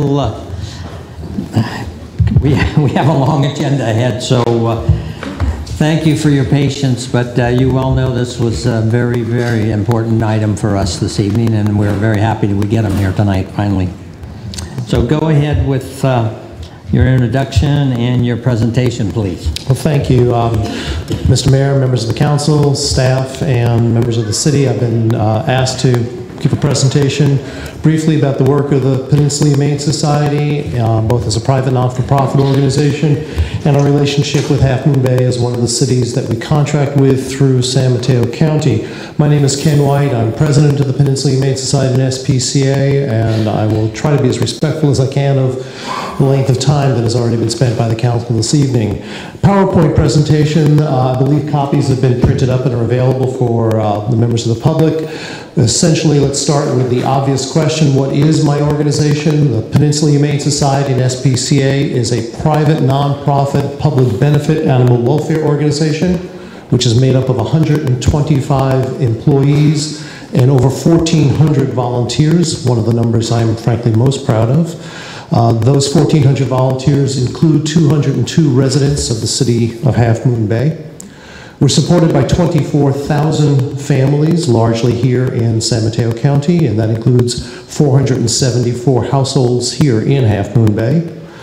And we save the lives of roughly 6,500 animals each and every year.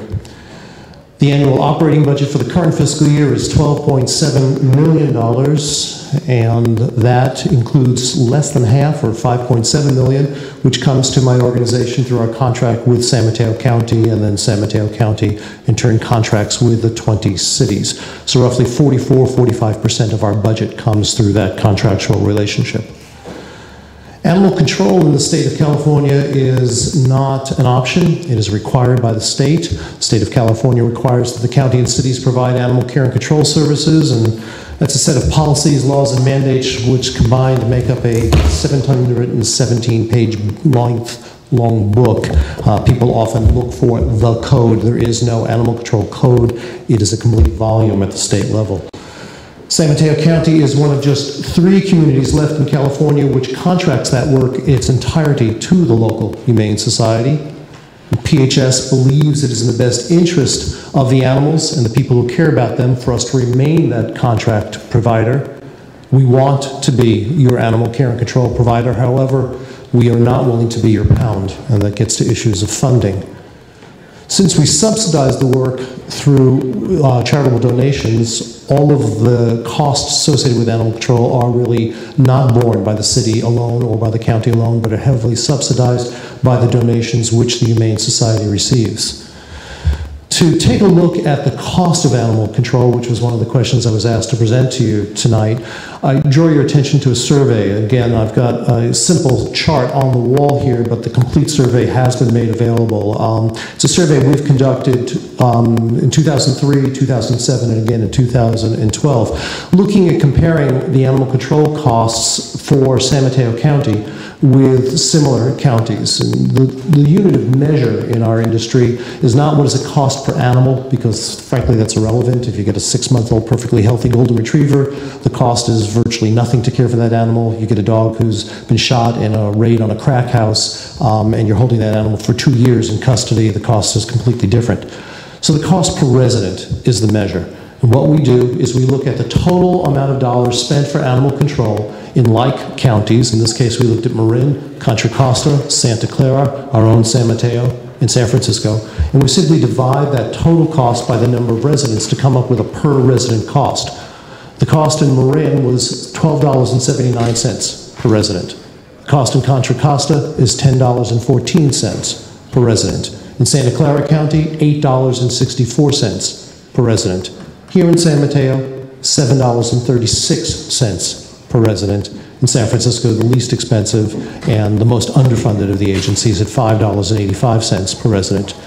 The average cost in 2012 per resident in the Bay Area for animal control was $9.32. The cost per resident in San Mateo County was practically $2 less at $7.36 per resident. How we keep your costs low everywhere is frankly through subsidizing through charitable donations.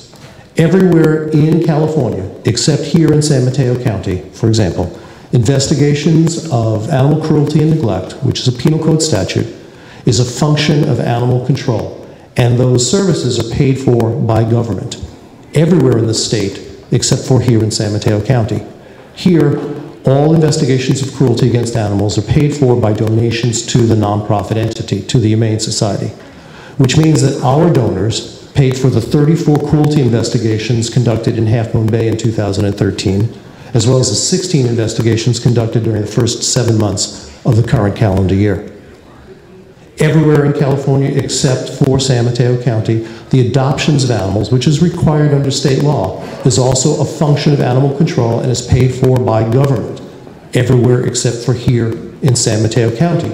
Here, that adoption program is fully funded by private charitable donations to the Peninsula Humane Society, which means that our donors paid the operating program costs, which adopted 74 new pets to Half Moon Bay families in 2013.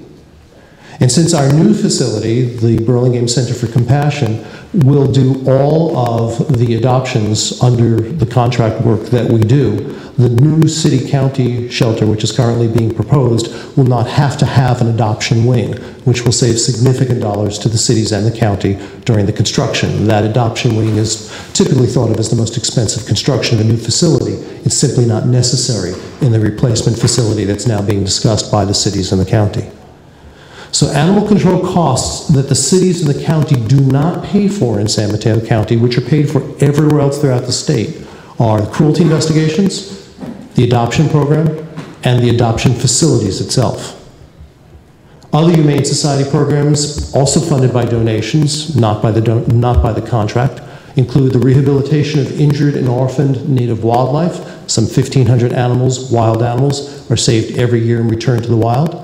Low-cost spay-neuter program at our clinic, no-cost mobile spay-neuter programs, humane education programs for school children, summer camp programs, animal-assisted therapy program, and probably most significantly, the HOPE program, which makes well seriously sick, injured, and behaviorally compromised animals, putting them up for adoption. Animal control services, again, which are explored in this 717-page volume, include, and what you do pay for, include the housing and care of stray and or abandoned dogs, the housing and care of stray and or abandoned cats, the housing and care of stray and or abandoned other pets, and that includes everything in San Mateo County, from boa constrictors to goldfish, housing and care of stray and or abandoned exotic animals, but not native wildlife, which again is paid for by donations, housing and care of stray or abandoned farmed animals, housing and care of dogs, cats, other pets, and farmed animals which are given up, relinquished by owners unable or unwilling to care for them, housing and care of animals whose owners are caught up in crises such as 5150s, arrest, sudden hospitalizations, evictions, fires, and other disasters. Animal control services include some efforts to make well, medically and behaviorally, animals who present with exigent issues, the spaying and neuter services for animals prior to them being put up for adoption. However, the public low-cost and no-cost spay and neuter clinics are paid for by charitable donations. Lost and found pet services.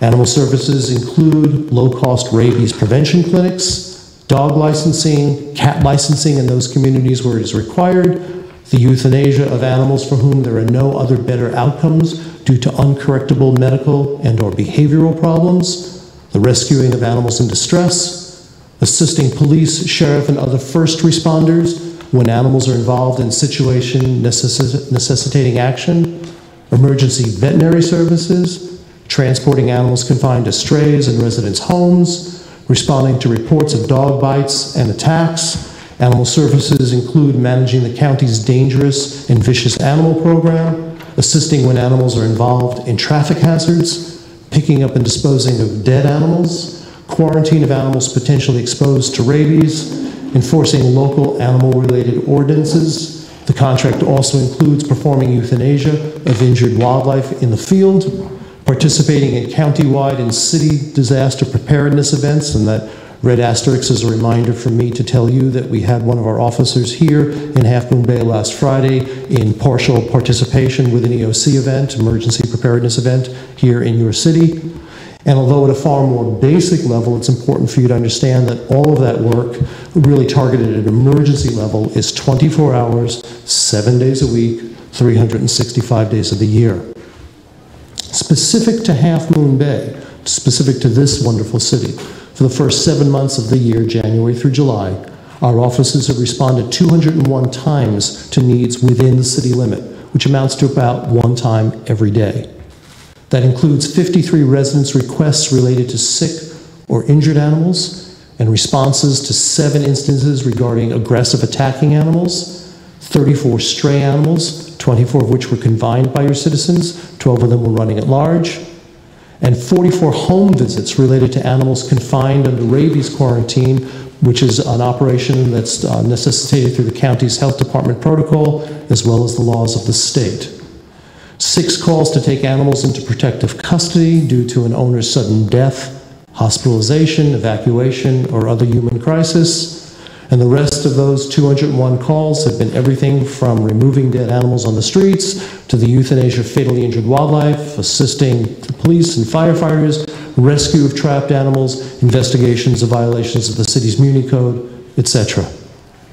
Specific to Half Moon Bay, for the first 7 months of this year, PHS has taken in 418 animals, including 303 that were injured or orphaned native wild animals. Their care, by the way, is not something the city or the county pays for. Their care is paid for, again, by charitable donations. The rest of those 418 animals, 115, are dogs, cats, and other pet animals. Of those pet or companion animals, 21 were given up by owners, 94 were found as strays, and of the pets from Half Moon Bay, for the first 7 months of this year, we were able to find homes for fully 100% of those animals who came to us healthy, which is a guarantee we have made throughout the county for the past 12 years. And we also were able to make well and find homes for fully 100% of the animals who came to us with treatable medical or behavioral problems. We also maintain a pretty significant presence in the city, participating in many public events. Yappy Hour at the Ritz-Carlton, other events at the Half Moon Bay Brewery, the New Leaf Grocery, other local venues. We're frequent recipients of the kindness of Pasta Moon and other of your businesses here in Half Moon Bay, as well as other special services. For example, in 2013, for the full calendar year, we operated our free mobile spay-neuter clinic here the fourth Wednesday of every month. The Peninsula Humane Society and SPCA has among the highest live release rates for animals in the nation, making our communities, including Half Moon Bay, among the safest places in the nation for animals. We've reduced euthanasia in San Mateo County by over 96%, comparing today's statistics to those in 1970. And for any details on any of that data, I direct you to our website, where it's all very clear and very transparent. That's my formal presentation. Thank you. That was a lot, and I'm sure all our furry friends thank you also. Very important, and I believe, I think we have a high percentage of licenses also in the community here compared to other communities. That's correct. We try to keep on top of that. So, did we have any comments or questions, Mr. White? Yeah, well. Mr. White, that was very thorough, and we certainly, everybody here appreciates what PHS does. Thank you. I think the concern we've had over the last few years, I forget the exact amount of money that Half Moon Bay contributes. I think it's somewhere around 150, 180 right now, say 160, 170,000 a year. It's a significant amount of money for our city. I'm sure it is. And all told, the county contributes roughly $6 million to your budget. Little less than half. Well, so it's a significant part of PHS's budget. I think the thing we would like to be able to do is partner up with PHS from the city and county standpoint, be part of the board and have a better understanding of how the money's spent, what kind of efficiencies there are, and be able to better report back to the cities about what's happening. Are there ways we can improve things? Because that's our goal, is to always find that we're using taxpayer money to its highest and best use. And my understanding is we've not been able to get anybody on the board. Well, there's a couple of points to your question, sir, and I'll try to address them all, and please correct me if I miss any. So first, I'd like to talk about issues of transparency and communication that have been in place, at least for the 12 years I've been here, and I believe going back further. Peninsula Humane Society has been the contract provider for cities and the county since we were founded in 1952. I don't know how the situation ran in the 50s. I was born in 1953 and I only got here in 2002. But certainly for at least the last 30 years, organizations of our size, which are nonprofit entities, are required by the federal law as part of our internal revenue standing to provide an annual outside independent audit of all of our financial statements. Our contract with San Mateo County also requires us to provide that annual audit annually to the county. So all issues of transparency about how money is used, how it's received, what it's spent on are abundantly clear. That data has been presented to the county. I don't know if the county shares it with the cities. Our contract is with the county, but any citizen asking for that audited financial report can get it simply by asking. In terms of the statistics, in terms of what we do with the dollars, how many animals are adopted, how many are rescued, how many times we respond to requests from the police, broken down in field services by the city.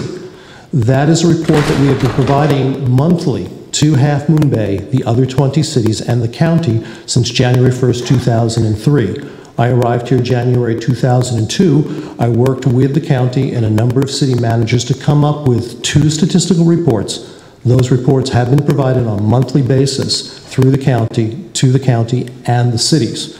Last year, the county and several cities asked us to revisit those reports. They hadn't been revised in a format for a decade, so a very reasonable request. We worked with a consortium of city managers in the county, and since January 1st of this year, we have been providing an updated, revised report, which I believe gives full disclosure of anything anyone could possibly want. Several cities over the last 10 years or so have also asked to position a member of city staff, typically a light-duty police officer in our organization, to view practices, policies, to get a very clear sense of what happens within the organization. We're always happy to accommodate an individual for that. We are transparent. We pride ourselves on transparency, both in terms of the fiscal responsibility and in terms of how we handle the animals. As for the specific request to put somebody onto the board of directors, that's not something the organization is open to entertaining. If the reason to have a member of a city or county government on the board of directors of the nonprofit is the motivator for issues of transparency, anytime my board of directors discussed the city or county contract, that member would have to leave the room as a potential conflict of interest. It would not provide the avenues for recourse that I think you're looking for. What we have proposed, what we have suggested to the county and the cities that are currently negotiating the upcoming contract, is that we would be very happy on 1 or more times per year to host a meeting of elected officials, appointed staff, and members of my board for a conversation that was not a board meeting, but to have a member of a contract agency, just like having a member of other funder, a foundation that funds us, on our board would be perceived as a conflict of interest and is not something we could entertain. Thank you. Yep, Councilman Kowalczyk. Hi, Mr. White. Thank you for your presentation and for the statistics and the work and the 100% statistic of healthy animals finding a place. And that's very important to us, and I think that's great. Thank you for that. I just want to make a quick comment that I like your suggestion, and I think you would find the 1 or 2 meetings a year with the elected officials from across the county would be very well received. And I'll just echo that. I think that is a good idea. So thank you. Thank you for that, sir. Any other questions, or we'll wrap up this part of the agenda? I think as we've had the discussions in the past few years, and as we've talked through Council of Cities, that was a concern that we had these large contracts and entering into a new one, that we needed to have more of a connection. And I know that we've asked for the formatting to be changed so we could understand exactly those numbers that you presented. So that's been very helpful. I do like your suggestion that you would meet with us. I know either through Council of Cities or through CCAG, that might be a great format to do that, so then people can bring that information back. Because that's what we've felt that we've been missing, to have more of a connection and to understand all that's been going on. Well, thank you for that, and I could just add, it's our interest as well. And indeed, I have been asking the county for an opportunity to meet with the city managers on a regular basis since I arrived in 2003. That will also be included in the upcoming contract, that I will be invited, I believe, on a quarterly basis to meet with the city council, so the city managers. Thank you very much, and thanks for your patience this evening. And we will look forward to continue to work with our animal control organization. Thank you so much. All right. Travel safely. Moving on to mayor's announcement and community activities. We'll try to get through this as quick as possible. I think looks like our interim city manager is going to talk about the ribbon cutting ceremony coming up in his presentation at our dog park expansion, which we're really excited about. And I think the biggest one, and Lieutenant Muncie had to step out on a call, but school is going to be back in session, and I will be working with the Sheriff's Department and the Lieutenant to see what we can do for best control, and John is here this evening, and it's gonna be our routine traffic snarl, I'm sure, that we don't have control over, but school district is primarily, but we're going to do the best we can. So we'll move on to, anyone else have any community announcements coming up this week? Okay, then we'll move on to a report out of closed session, if any, from City Attorney. Yes. Thank you, Mayor Muller, members of the City Council. I have 2 closed session items to report this evening. The first pertains to a closed session that occurred on August 2nd. That was a matter involving public employment and specifically considering applicants for the city manager position.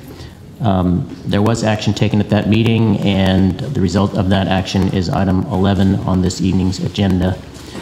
Second closed session matter was this evening. The council met in closed session to discuss pending litigation. That was the matter of Gradstein and Gorman versus the California Coastal Commission and the City of Half Moon Bay involving the Stolosky development project. And the council received a report from the City Attorney's Office and gave direction. No reportable action was taken. Thank you. City Council reports, we'll start with Councilman Patridge, and I know we'll try to streamline them down because it's been a very busy month. Since it's been a long start, I'm just going to report that. I did go to Transportation Authority, excuse me, and the only thing I want to report out is that Jerry Deal is moving, so there will be an appointment to replace him on that seat. So, council members, you may want to consider that. Vice Mayor? I'm good. Councilman Alfano? Busy month, and I'll bring it down to a couple key ones. At LAVCO, we talked about the Harbor District, and we need to come up with a response for the grand jury. We're working on that, and in relation to that, we had a small meeting at the Oyster Point Marina, because that's also part of the Harbor District, and discussed what options there are out there. Something I'm going to mention, but it's not really in full gear yet, but at SAM, we have a subcommittee working on recycled water, and I know there was much hope years ago that this would work out, and it didn't. So we went into this very guarded, and I will tell you that all 3 agencies are working hard to not repeat the mistakes of the past and are very open to making this happen. So I think probably in the next month or so, we'll probably have a much better report to bring forward, but it's very promising, and I've got my fingers crossed. And then the last thing was that the Chamber, they do a Government Affairs Council meeting once a month, and it's really good to hear from the representatives from Senator Hill and Assemblyman Gordon and the other offices of what's happening in the Capitol and what might affect our community. Sharice does a very good job with keeping everybody there once a month and getting us educated. Councilman Kowalczyk, I know I've seen you around a little bit the last few weeks. I have to say the last few weeks have been among the busiest, maybe the last 3 weeks, among the busiest in my 5 years on the council, just in terms of the collaboration and outreach. And I have a long list, and I am going to go through most of it because I do want to give updates to the community on a lot of good things going on in Half Moon Bay. So I start with I found an opportunity to meet with Assemblyman Rich Gordon and privately to discuss the urgency of the bridge repair in the coastal trail and make sure he heard loud and clear our needs. We also talked about law enforcement issues and water issues, and I just want to make sure, no, he's a good friend of ours, and I want the community, so I shared with him on that. of course, was part of the special joint City Council Planning Commission meeting about the general plan. And we specifically guiding principles for the general plan and the vision for the city. Later, I attended a GPAC meeting, the General Plan Advisory Committee meeting, a week or so later, and I've sat through the review and the update on that, and the team is fully engaged. Our GPAC group is fully engaged, and that's really great to see the dialogue there, and everyone working together from the different parts of our community. I will add that when they reviewed the GPAC principles, the guiding principles, they didn't fully reflect all of our input, and so I made sure that feedback got to the proper source, and I know that's going to be amended. I will say, and I'll skip that, something really great has been happening in Half Moon Bay, and there's just been tremendous collaboration between the city and the school district, the city and the Boys and Girls Club, the city and the county, and I'm hoping we'll get similar collaboration between the city and state parks. But one of the great examples of collaboration was Half Moon Bay Golf Links collaborating with the Boys and Girls Club of the Coast to bring, I think, 11 or 12-year-old golfer Lucy Lee to Half Moon Bay. And this is one of those things that just, you look at this and you're like, these are great people serving our community. The golf links provided, so they wanted to do a program for the girls in Half Moon Bay, and they provided gear. They geared up the kids from the Boys and Girls Club, young ladies, and a full set of gear, brought out Lucy Lee. If you don't know, Lucy Lee is a young lady who qualified for I guess the PGA, the ladies PGA, excuse me? At the Women's Open, correct. And so cute as a button and skilled, and I'm happy. I didn't have to, I turned away watching her do practice drives because I don't like seeing an 11-year-old outdrive me. But it really, but what ended up happening is they provided a barbecue for the kids, gear, lessons. They brought out a professional golfer to tell them how it's affected their life, and really just collaborating to support our community. And I thought that was just a great effort, and I'm glad we could have that here. I attended the strategic planning session for the new skate park, which will be adjacent to our facility here. Zach Warmhoot from skateparks.com, who's the architect and designer of that, had a visioning session and worked with the community to get their ideas for the new skate park. I gave just a few comments, and my challenge for them was to the audience there, and it was a full house. The challenge was to make our decision hard. Plan something really great. Don't undercut this. This is a vision. This is what you want it to be. Something for newbies, something for people who are really experienced. And the other piece of input I gave on the new skate park was I'd like to see a signature element at the skate park. So an element is one of the things where you do tricks, skating tricks. And I'd like to see a signature element there, whether it's a crescent or a moon or whatever. Leave it to the designers.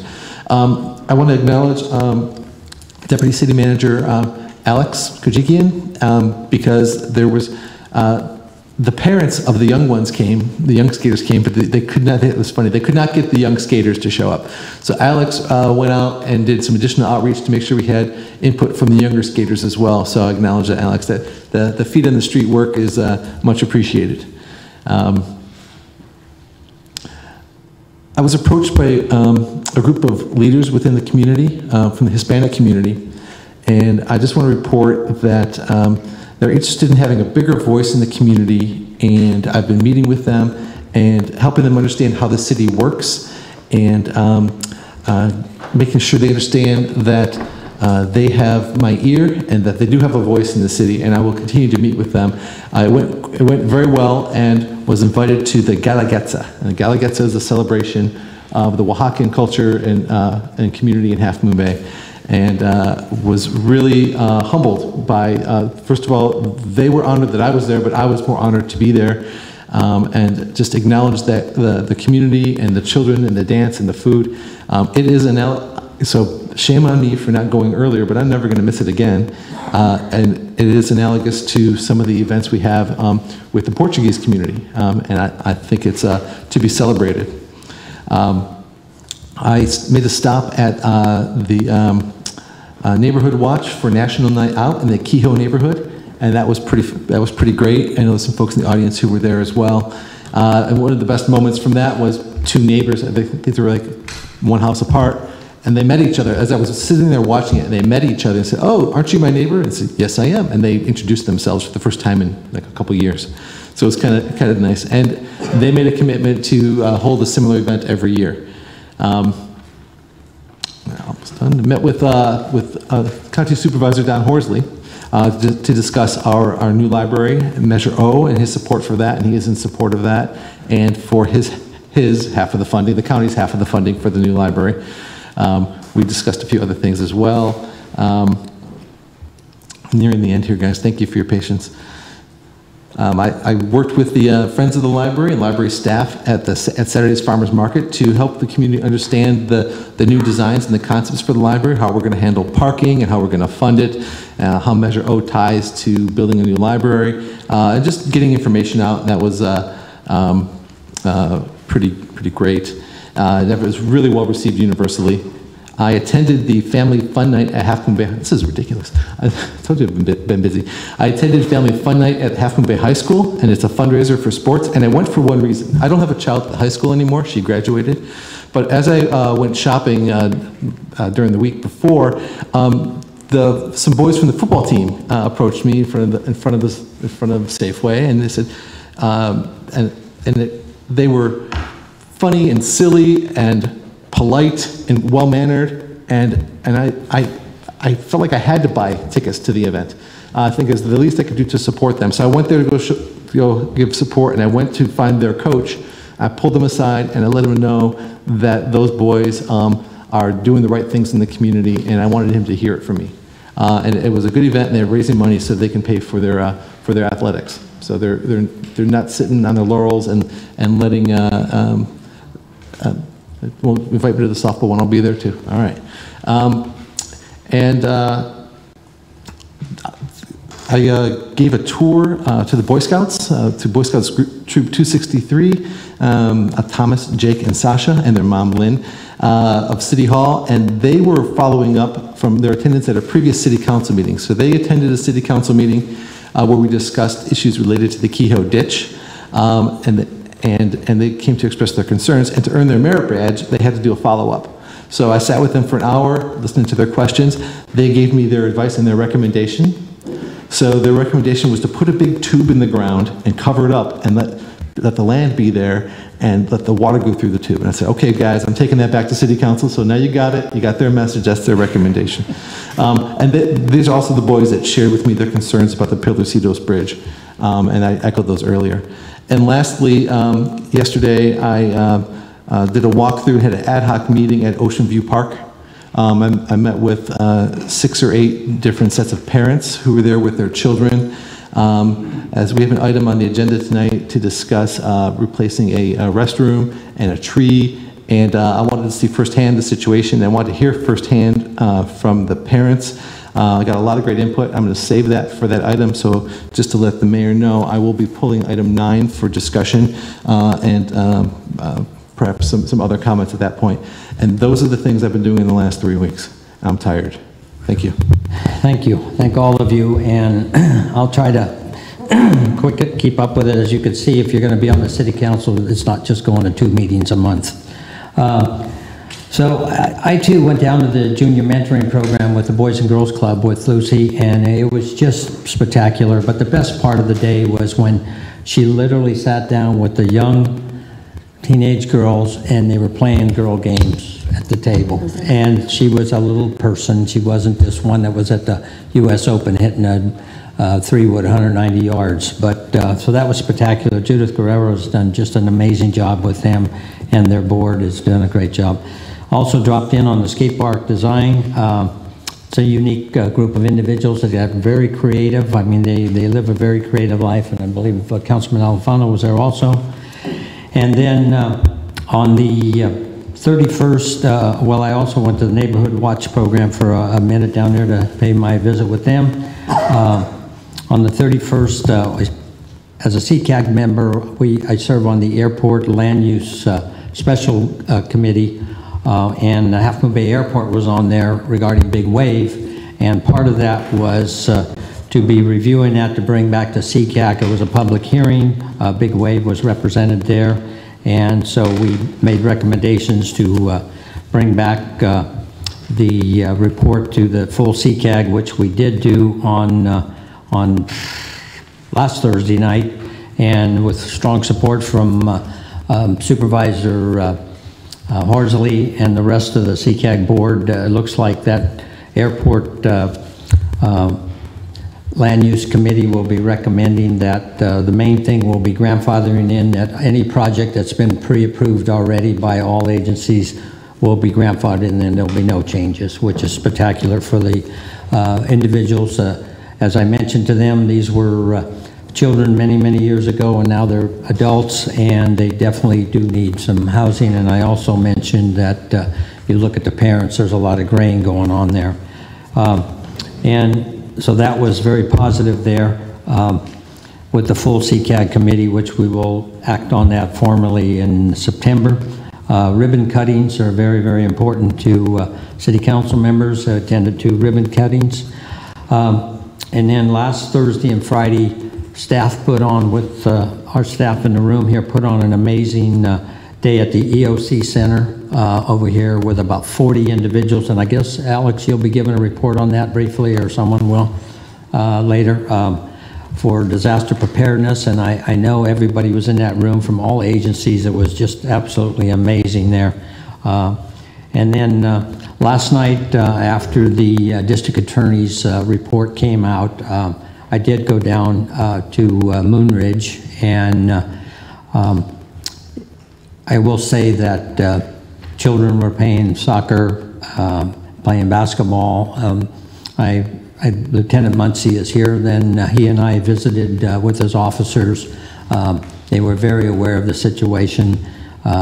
Sheriff Monks called me, and they will be scheduling community meetings very soon once all the report is finalized with all the parties involved. And I think that was, so far, the community has done a very fine job of listening, and we will continue to report to them. The county will, and the district attorney. And Lieutenant, if you want to make a comment about that, you're more than welcome to step up. And I had a call out of the room, I know, but you might mention about school starting also. And then I'll try to wrap up here on my reports. Mayor, Council, obviously school starting.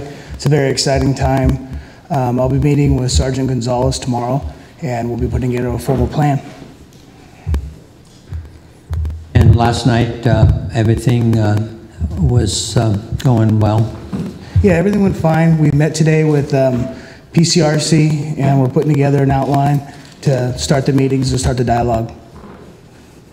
Thank all of you very much. I know it was a very difficult situation for all parties, and I think the main thing is, and I talked to Dirk quite a bit the last few days, you know, that we continue to show compassion and loyalty and responsibility and trustworthiness, and how do we continue to hold that together, and I think that's very important. So I think I'm pretty well there with meetings, and we will move on. Thank you. And we will move on to organizational excellence. Is there such a thing? Nothing tonight. Very good. City manager's report, and his favorite, the dog park ribbon cutting ceremony, right? There is. There's a dog park ribbon cutting on August 23rd at 10 a.m. Hopefully people and their dogs will show up. If you don't have a dog, you can still show. Don't bring cats, though. That's my only suggestion. We can give you an update on the November 4th election. We do have an election. We have 7 candidates who have filed. We have our sales tax measure is Measure O this time, and so that is on the ballot as well. So those are the two items on our ballot in November. But there's a lot of other things that people should come out and vote for. And then also, as you were talking about, there is another Skate Plaza meeting on Tuesday, August 26th, here at 6:30 in the evening. So those are the things that are upcoming. Yeah, if you would like, we can have Michelle come up and speak a little bit about our emergency training, or due to the time, I don't know how you Yeah, want to handle Michelle, that. please, it was so important to be prepared for disasters, and so kind of spur the moment here. We'll get you to make a few brief comments. Thank you, But Stuart. she's always prepared. That's what it is all about. Well, that room was full. Thank you, and I was prepared just in case. Thank you for mentioning the event this week. We had a first opportunity on the coast to do emergency operation plan and emergency operation center and bring in partners. We had over 50 people in attendance. We're having a series of training from August through September to prepare us for an event in November, a big coastal zone event that's going to be held. We had Red Cross, Caltrans, Half Moon Bay Airport, Harbor Master, State Parks, SPCA. That's just to name a few people that were at the trainings. Like I said, a first time on the coast to be able to offer training, and the opportunity was really to network and get to know our partners. So when there is an emergency on the coast, we will know them by name. Thank you. Thank you, and I believe a lot of our Half Moon Bay staff was our city council staff. Right, we do have our staff attending all the trainings. The big issue is to make sure that the EOC is not just at Half Moon Bay EOC, but we work with our coastside partners, and that's, for me, has been a real emphasis, talking with Michelle and talking with Nick over the last 5 months, is to make sure that when we do have an EOC, that we are working to protect the whole coastline, not just our own individual bailiwicks.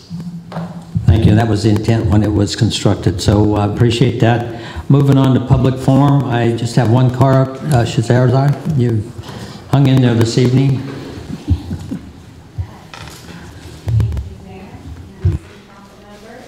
I am here, it's a little bit overdue, but I wanted to talk about the Youth Summit. We had such an amazing year this year, and there was such great collaboration between the Sheriff's Office, the City of Half Moon Bay, and the school district. And the Sheriff's Office, I'll do it. I'm representing this for them, for Mayor John Mueller, for helping us. You were so instrumental. All of you were amazing. Over and over, John, you saved us, and we really appreciate it, and we'd like for you to be an honorary member of our committee. So, whether you like it or not, you're part of our committee, so we'd like to present you with this jacket and with the certificate of appreciation, and a big thank you from us. Thank you.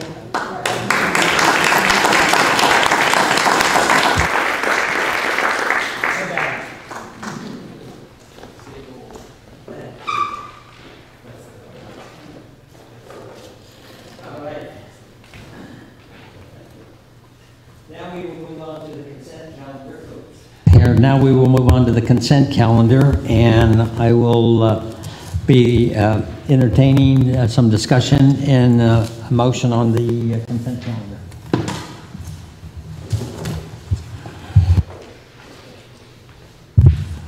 I move to approve consent calendar items 1 through 10, excluding number 9. Second. Yes, we do have cards that are interested in item 6 and item 9. So we will pull item 6 first, and then item 9. How's that? You want to revise your motion? Yeah. Okay, and I second the revised motion. So we understand the motion. It's been moved and second, and we will move on the consent calendar except for those 2 items that will be discussed. Right? Roll call vote, please. Yes. Yes. Yes. Yes. Yes. Yes, so ordered. We will move on to item 6. That was pulled at this time on the agenda. What's that? Okay, we could, do you recommend moving those to after the business session then? It's up to the council. Okay. All right. All right. So staff Stuart and Scott, I guess, want to make a very brief, we've reviewed this and studied it, and then we will see what the speaker has concern about. I mean, very briefly, this is, we went out for proposals. We sent out to 3 very reputable firms. We received back a proposal from NBS. They are a firm that has done this in many other cities. We've talked to them. We had them meet with our staff to make sure that our staff was comfortable working with them and that they could do the job. So, we as staff recommend to do this. We would like to get this thing, to get the study in place prior to the budget, so that way any changes to the fee structure can be implemented with the budget. So that's why we're moving forward with it at this time. Thank you. Any further questions? Otherwise, we'll have the speaker come forward. Deborah Ruddock on item 6. Deborah Ruddock, 367 Metzger Street, Half Moon Bay. I just really have a quick question, and that is, now the development impact fee study, impact fees don't pay for existing development. You can't use it for operation and maintenance. It's for future development. And it's very much tied to the build-out projections in the general plan. So I'm just curious as to why you would be doing that now before the general plan is revised. I mean, we have, a citizens committee working on this. We're going to be probably revising growth projections and the location of growth. I'm just curious as to why we're doing this in advance of revising the general plan. And I had another question. I wanted to know if this user fee study will be looking at the street sweeping franchise fee. I know that they're able to raise their fees and give the city a cut of that, but it has to be based on the actual cost. So will we also be looking at franchise fees? This looks just at the fees that we do, so it's not the franchise fees. The franchise fees would be reviewed when the franchises come up for renewal. Mm-hmm. So that's when we would look at those. Okay. With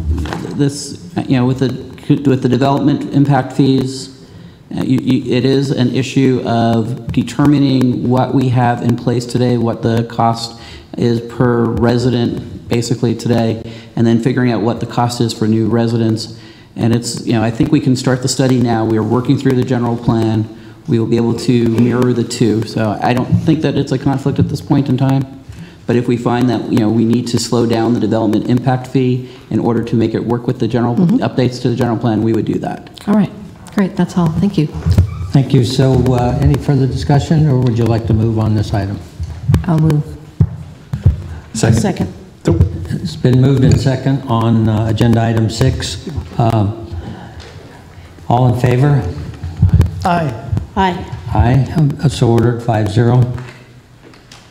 Now moving on to 9, I believe it was. And I believe Councilman Kowalczyk, you're the one that has showed interest in this along with all of us. I did, thank you. Yes. I have a few comments, and then I don't know if you have any cards on it, but so I'll tell you what I found when I read this item. I know I want to thank staff for putting this the report together on this item. This has been in our replacing the facilities at Ocean View Park has been in our plan for I think 2 years, something like that. It's been a long time, and it's been in there, and it's something we was brought to our attention a while ago, and now it's in front of us. So in assessing this, I went to the park and spoke with parents. I was concerned because my children are grown now, but it's a place near and dear to my heart because I took my little ones there and play in the equipment. I remember the big beautiful tree there, and we love to run around it and do all the things kids do, and so first concern is around the tree. I sort of separate this into a couple things. As I read the staff report, there's a tree item, and then there's the restroom item, and it's expensive is the third piece. So regarding the tree, I understand that we have an arborist report, but I have a prop, and I showed the council earlier that when I was there, a young boy pulled a dead root out of the ground and was chasing another young boy with it near the tree. And being on the city council, I have the full authority to remove said dead root from young boy, and I did. And so all that to say is the tree's not in perfect health, but it is a beautiful tree. Alex, I'd like to ask you to comment on the arborist report, because it's, I'd like to see it stay, and of course, if that's not possible because for some other reason, then I'm certainly going to want to look at what we do to replace and accommodate that. But do we have an arborist report? So currently we have a verbal recommendation from the arborist. He actually is working on the report. I have an email of the basically analysis that the arborist completed on the tree. Currently the tree has an illness which is called thrips. With that disease, over time it can die, the tree, but that's only one of the illnesses. There's other illnesses that the tree has currently. You can treat it. So it's been about 12 months that the tree has had this illness. You can treat it, but he said that it'd be pesticides. One of the things that staff has an issue with is that if there are kids that are climbing on the tree or being near a tree that has pesticides all over it, that is a concern. He said that you can either remove it, you could treat it, or you can just have it be there and it'll die eventually. So those are kind of the three options. Now with the tree itself, if we were to install the current bathroom, the tree, in order to crane the bathroom in, the tree would have to be removed, but it would be replaced with what the arborist would recommend, between a 36-inch or 48-inch type of tree, or 48-inch box tree that would be in its place. So that's kind of what we have initially. There's going to be a formal report that's going to be out, and as we have, we've already started work on the CDP application. It is in the process, but we're waiting for that formal report to be included in the project process for the CDP. Got it, thank you. So I'm definitely interested in seeing that report because I'm interested to know the details behind that, so I look forward to that. And so I guess with regard to that, if you could make the specific inquiry to the arborist, which is, I want to know if there's safety issues related to the tree. I know there was this silly root thing because there was a piece of dead root, and that's a one-time thing, but I certainly don't want anything falling on anybody, and I just want to know my observation from a layman's perspective is that a portion of the tree is dying, a portion of the tree is sort of thriving, and so I just want to make sure that someone's not going to grab onto it and then fall or have it fall on them. So that's like condition of that. The other thing I wanted to raise about this item is while I was at the park, I also talked to the parents there, and a couple of things. I think we had the best intentions when we put this forward, but in polling the parents, a couple observations are that there's not been a queue or a line to use the facilities there. Facilities there can be dirty, and that's unpleasant. There's no baby changing station, which is strikingly odd in a park with a lot of babies. And so I'm really questioning if this is really what we want to do with this park. And what I'm going to suggest we do is we push this item, and we get some input, perhaps from the Mothers Club and from some other parents about how we want to address this park. My opinion, and my opinion is that for $115,000, I would support looking at a renovation of the existing facilities in such a way so that it doesn't have maintenance issues easily like it currently has. Bring it up to whatever codes are appropriate, and if there are funds left over, then we might use those in other areas of the park, like for renewed barbecue equipment that gets used heavily, or picnic tables. But I think it's appropriate to get some input more input from people who use the park. And so that's my suggestion for this evening on those two items, the tree item and the restroom. Thank you. I thought we did get some information from people. There seems to be an issue with some of the younger little girls are not comfortable in there with a urinal. So the two stalls seems to be pretty important. I think we need to take that seriously. I don't think we're expecting a big queue to be at that park. I don't think that's the reason why we're talking about expanding it. Some people think it's okay. We're a civilized society. We should have a decent restroom for all the people who attend that park. And it's not just in Half Moon Bay. That is truly a a park that is used from the entire coast side. People come from all over. It's not just an Alsace-Lorraine park, and certainly with all the funding that people have contributed. I'm willing to wait on a CDP if that's a way to go, but I think we could do well to serve our residents by having a decent restroom for young children over at that park. And if the tree can't be fixed, let's put another tree that is a fun tree for kids to play on. If that can be saved, that's well and good. But if there's a better tree that can have longevity and one can play on it. But I'm leaning towards making that a very comfortable restroom for the young children that are there. And if that's an issue with little girls with having that big cavernous area, I think we need to take that seriously.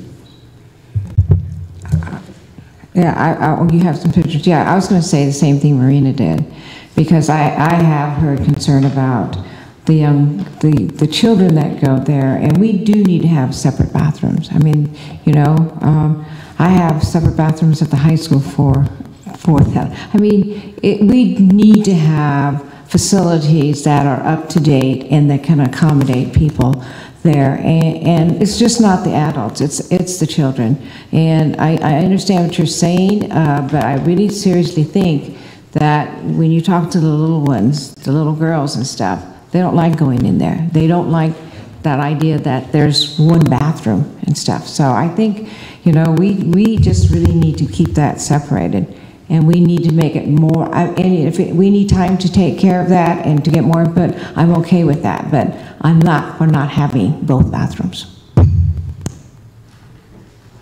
I went to the park, took some pictures. You can start with number 1. You don't see it here too well, but the right side of the tree is basically dead, and the right side, or the left side's alive. And I think as Councilmember Kowalczyk said, when you've got something like this happening, you've got little kids there, you don't want a branch to fall. I mean, I think it was a couple months ago, somebody in one of the parks in San Francisco got killed by a falling branch. It is a concern, and safety is one of our major issues. And again, it's just showing that a lot of the right side's dead. And then the next picture is of the restroom itself.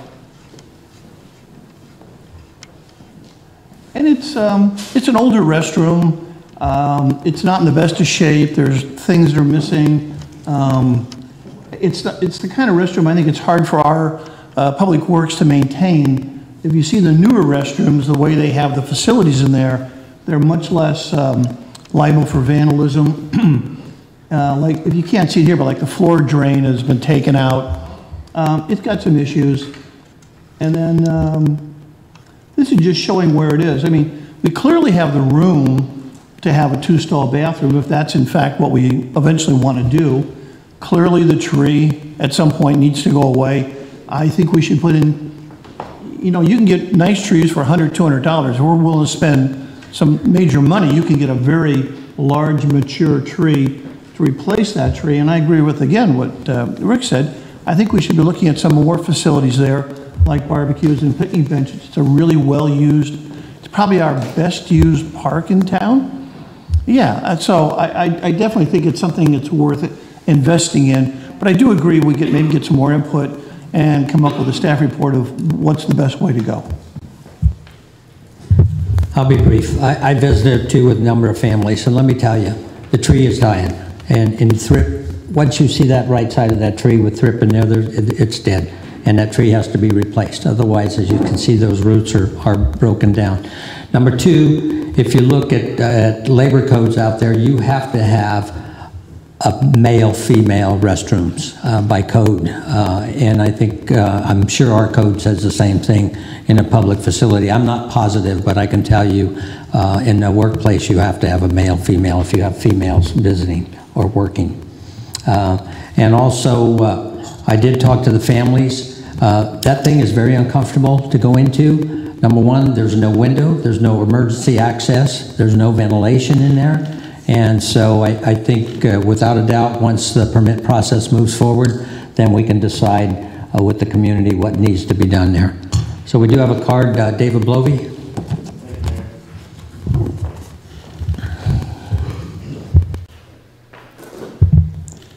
I'm going to ask you to be a little patient with time because there was a lot of stuff to go through here. And first I want to thank Councilman Kowalczyk for taking an interest in this. It's to his credit that he took the time to investigate what was going on. The infestation in the tree is Myoperum thrips. It's a bug. It's a small bug that eats leaves effectively. The side of the tree that the leaves have been eaten on is not dead. The leaves are dead because the bugs have eaten it. It doesn't affect roots, has nothing to do with roots. If the bug eats enough of the leaves for a long enough period of time, and I spoke with the arborist, the city's arborist's father this morning, and I spoke with another certified ICA arborist earlier this morning, both of whom agree that it can be treated. It's not 100% without pesticides. You prune back the infected areas. You, in effect, cut off the branches that have the bugs and the larvae and all the 5 stages of growth, and you see if it grows back. The second thing is the larva and all of this happens on what are effectively the extremities of the tree. It doesn't happen in the trunk. It doesn't, they don't bore into the trunk. They don't harm the trunk. There's nothing going on there. So there's nothing that's going to fall on anything. The tree will die because it loses the ability to photosynthesize. So let's set aside for a second that it's diseased, that it's ill, or that it's dying, or it's dead, because it's not. It's a long way from being dead. If preserving it doesn't work without pesticides, then I think we're probably all going to agree it does have to go. I'm not going to stake myself to the tree if it really can't be preserved. Mr. Alfano, I'd argue you've never read The Giving Tree, frankly. My son wanted to come here and speak. My 7-year-old son wanted to come here and speak tonight. When he found out the tree was going to be removed, he was aghast. The idea that you would bring in another tree and replace it, something that he's been climbing on for the past 4 years. There's a disconnect there that needs to be addressed. Councilwoman Fraser.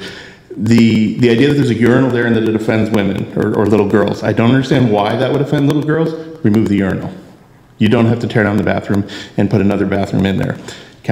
Mayor Mueller, there is no legal code requirement that there be separate, that there needs to be equal access for everyone, regardless of disability, race, creed, color. There's no requirement that there be separate facilities. I spoke with also people at the park, representatives of the Mothers Club, and countless families, and as we're all well aware, I have been a resident in that park for the last 4 years.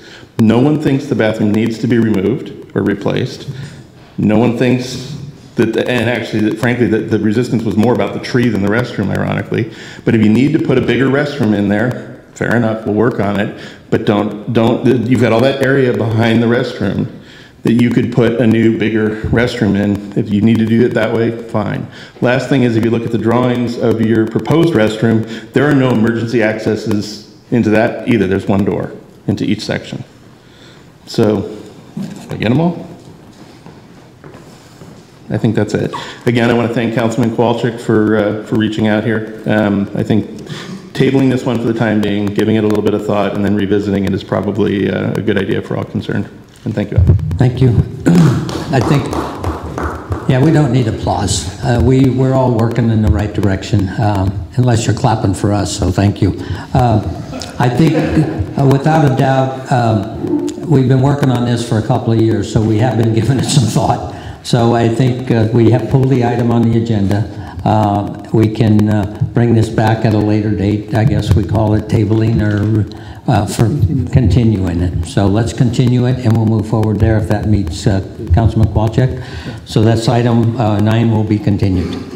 Moving on to 10.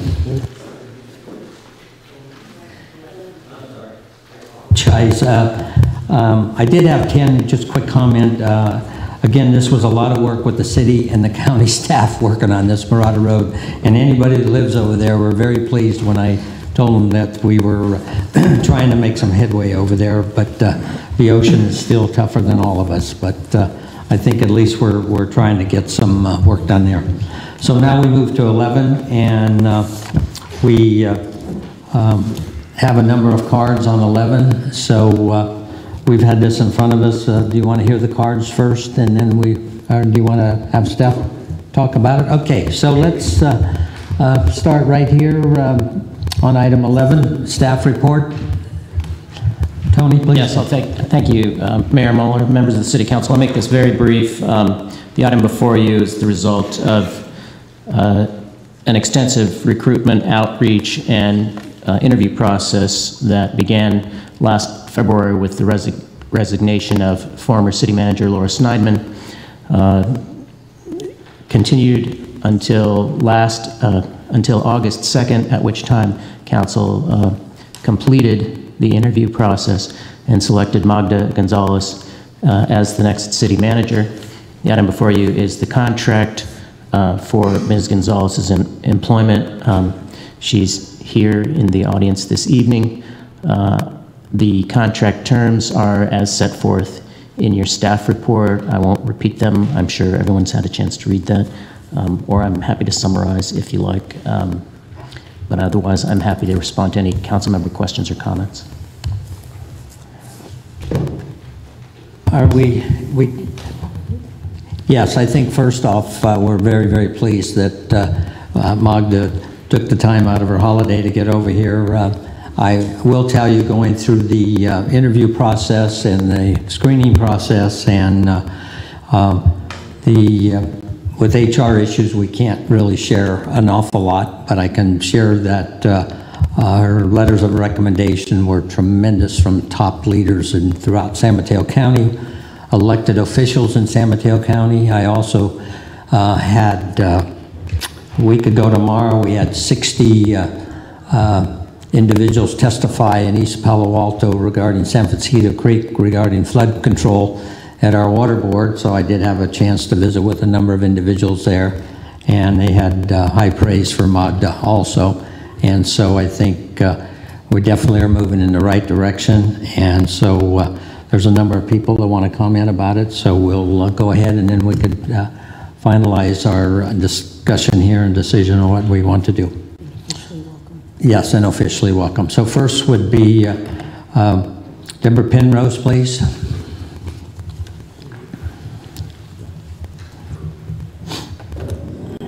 Hi, I'm Deborah Penrose, 751 Kelly. I had just a few points of clarification about the contract. How is accounting done by Magda to the council for the work she's performed, for the hours she's put in? How is that handled? Or is the assumption made that once she's hired, she'll do a good job and work hard? I couldn't get that from the contract. I think we'll respond to all the questions later.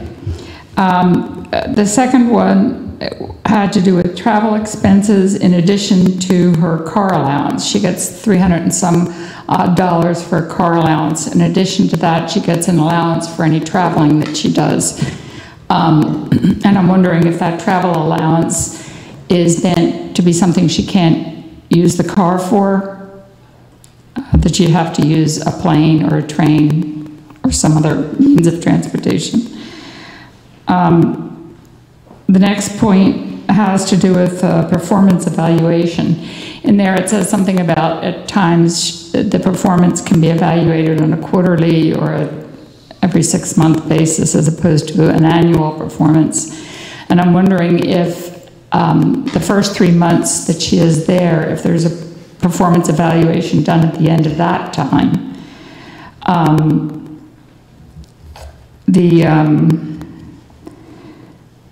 Next one is a question about what the additional compensation that you call pay for performance is about. Is that if there's an extraordinary job done or something in addition to what she's expected to do and is in her contract? Is that a raise that she gets? I'm not sure what that is.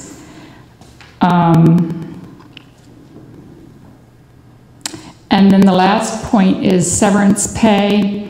It states here that she would get 9 months of her salary that was agreed on in the contract if she were to sever the contract, or if we severed her contract.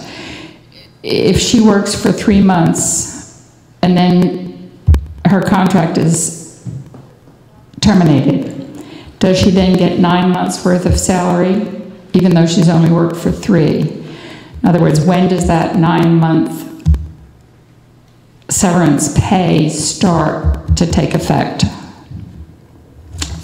Okay, that's all. Thank you. Thank you. Harvey Roback. Good evening, Mayor, Council. Harvey Rarback, 464 Pine Avenue. There's a term that's been floating around in circles lately called OPM, other people's money. And it applies to a lot of the actions that this council has taken recently. I'll get to the contract in a minute. $6 million of other people's money was going to be spent on the Main Street Bridge. Fortunately, the citizens realized that that was a bad use of other people's money. Measure O. Would you stick to the agenda item, please? All right. I find it unacceptable that the severance pay for somebody who could have worked a very few months is so large and would get more and more. It would start at 9 months. I find that just reprehensible that it's done that way. I also find the contract that says that Ms. Gonzalez could not be terminated within 60 days of a council election. I find that unacceptable. So it just seems to me that this contract is an example of spending other people's money unwisely and without due regard for the public input. Thank you. Thank you. Deborah Ruddick, please. Deborah Ruddick, 367 Metzger Street. I'm concerned about language in Section F, payment for unused leave balance. There's a statement there that says, the city manager shall be paid for all unused accrued leave allowances provided in Section 4.B1 above, and/or city manager may apply the leave time to service credit for retirement purposes if permitted by PERS. This is called padding your pension, and the state of California is cracking down on this because a service credit is a multiplier. It's a formula that multiplies your years of service times a certain amount of money, and so this is an added cost over this person's lifetime, their entire retirement for the rest of their lives. So I would recommend striking that, allowing people to apply unused time to service credit, especially if they're at a threshold where that might end up being a lot more money per year for the life of her retirement. That's an abuse. That's considered by PERS to be an abuse. And then item 2 under that, it says that in the event that city manager dies while employed by the city under this agreement, the city manager's beneficiaries or those entitled to manage her estate or the city manager's estate shall be entitled to the city manager's earned salary. Now, I've looked at the International City Managers Association model agreement, and I've also seen the Harbor District's agreement and many agreements with the state of California. And you don't use the city manager's beneficiaries. That could be almost anybody. The little old lady next door that she, helped carry your groceries in. So what you want to replace that with is the city manager's dependents. And that way you put a boundary around it so that you're not, spending public funds unwisely. So I would recommend you change beneficiaries to dependents. And those are my only 2 comments. Thank you very much. Thank you. John Olin.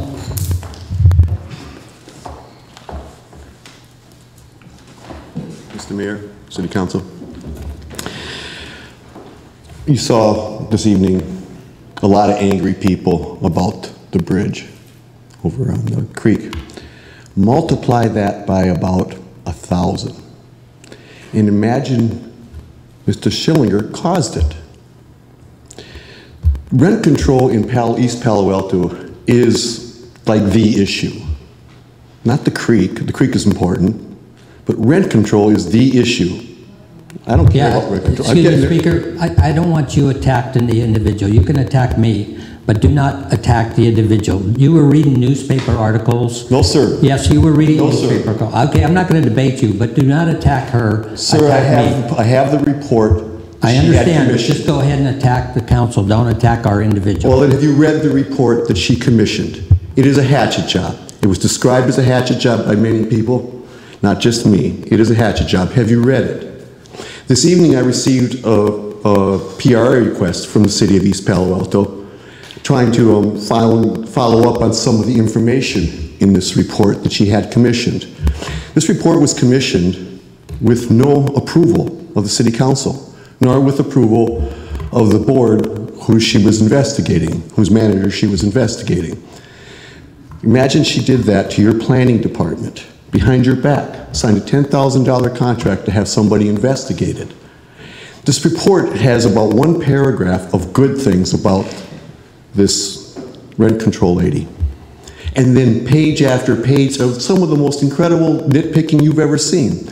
Now what's disturbing about this report, and I just found it out from the emails that I got from East El Palo, is Ms. Gonzalez participated in the revisions of that report many times. You need to read this report to see just how bad it is and just the kind of leadership you may be signing up this community for. Yeah, we're talking about the contract. We're not talking about her previous employment. Her contract. Stick to the contract. No. Well, then you're not going to get to continue to speak. If you don't want to speak about the item on the agenda. I'm speaking about your decision to hire somebody, and the contract is part of that, but you don't seem to have done your research into what kind of controversial person you have chosen to be. Don't tell me I have not done my research. Have you read the report? I have talked to hundreds of people, okay? So I've talked to people. Have you read the report? I've read the report. That she had commissioned, and you know that her city council wanted nothing more to do with her. Continue on.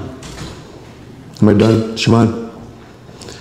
So anyways, if you'll look at the emails that I will forward to you this afternoon, or this evening when I'm done, and look at the contract, and look at the invoices that show her participation in this hatchet job that was done on this lady, you will see that you're taking a big risk in hiring this woman. There's a reason why her city council did not want to renew her contract. And have you done any investigation into that? Thank you. Thank you. There's no further cards. We'll bring it back to the council to discuss, and then once we continue to discuss and make a decision, then we could introduce Magda.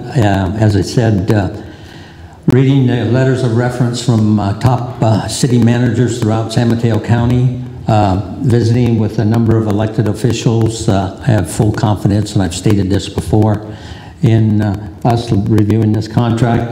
And maybe legal counsel, you could answer a couple of those questions regarding CAR and compensation and severance. It's been my experience, and I don't know if Stuart could help me. Most city managers are 12 to 14 months, I believe, severance in San Mateo County. So 9 months is not out of line at all. The severance package is fairly typical of a city manager contract of this sort. I would just add that in addition to the contractual provisions, your municipal code prohibits the council from terminating a city manager for 90 days after the date of an election. I didn't make an extensive list of all of the issues, but the auto allowance is also fairly typical city manager contract provision that's included. And then the reimbursement for travel expenses is just that. It's reimbursement for expenses incurred while traveling on city business.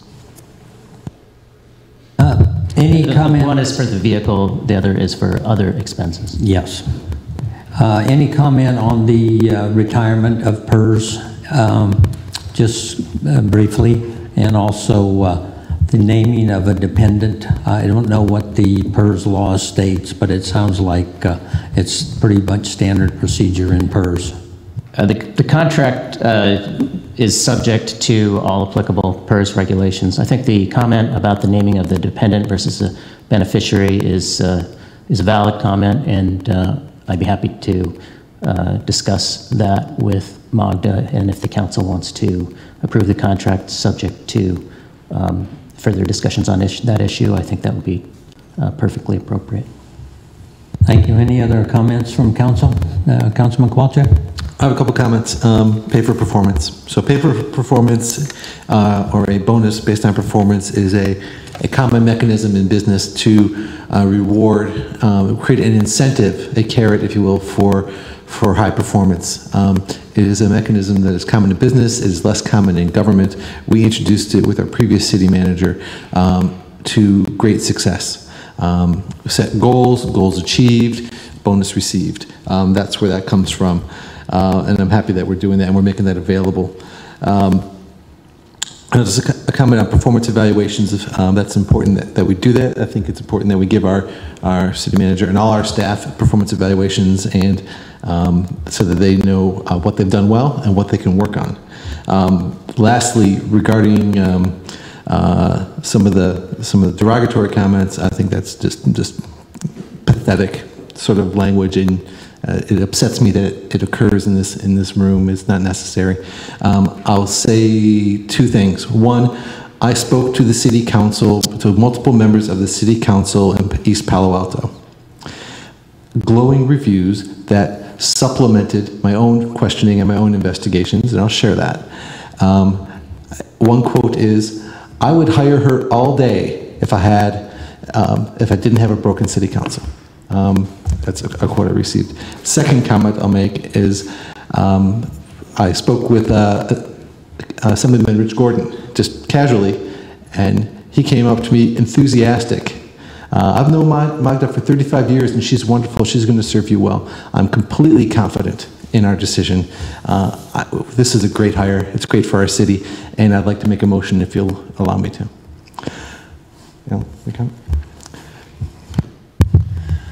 I echo everything Rick just said, and we need to take a step back and put two things in perspective here.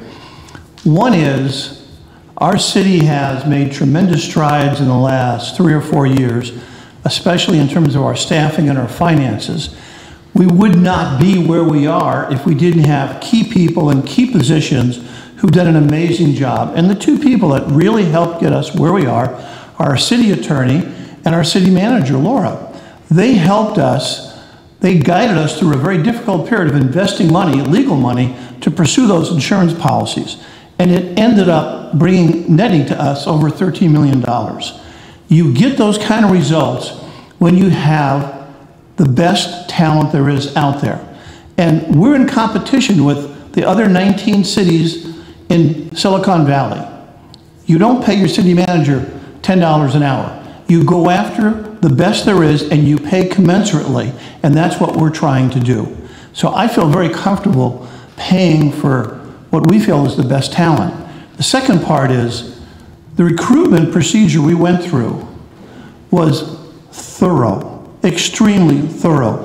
If you saw the binders that were put together, you'd understand the numbers of people that applied, the background information that was obtained from people that they used to work for. And when we got to read of the finalists in this competition, it was extremely impressive. And as the mayor said before, it was a really hard decision.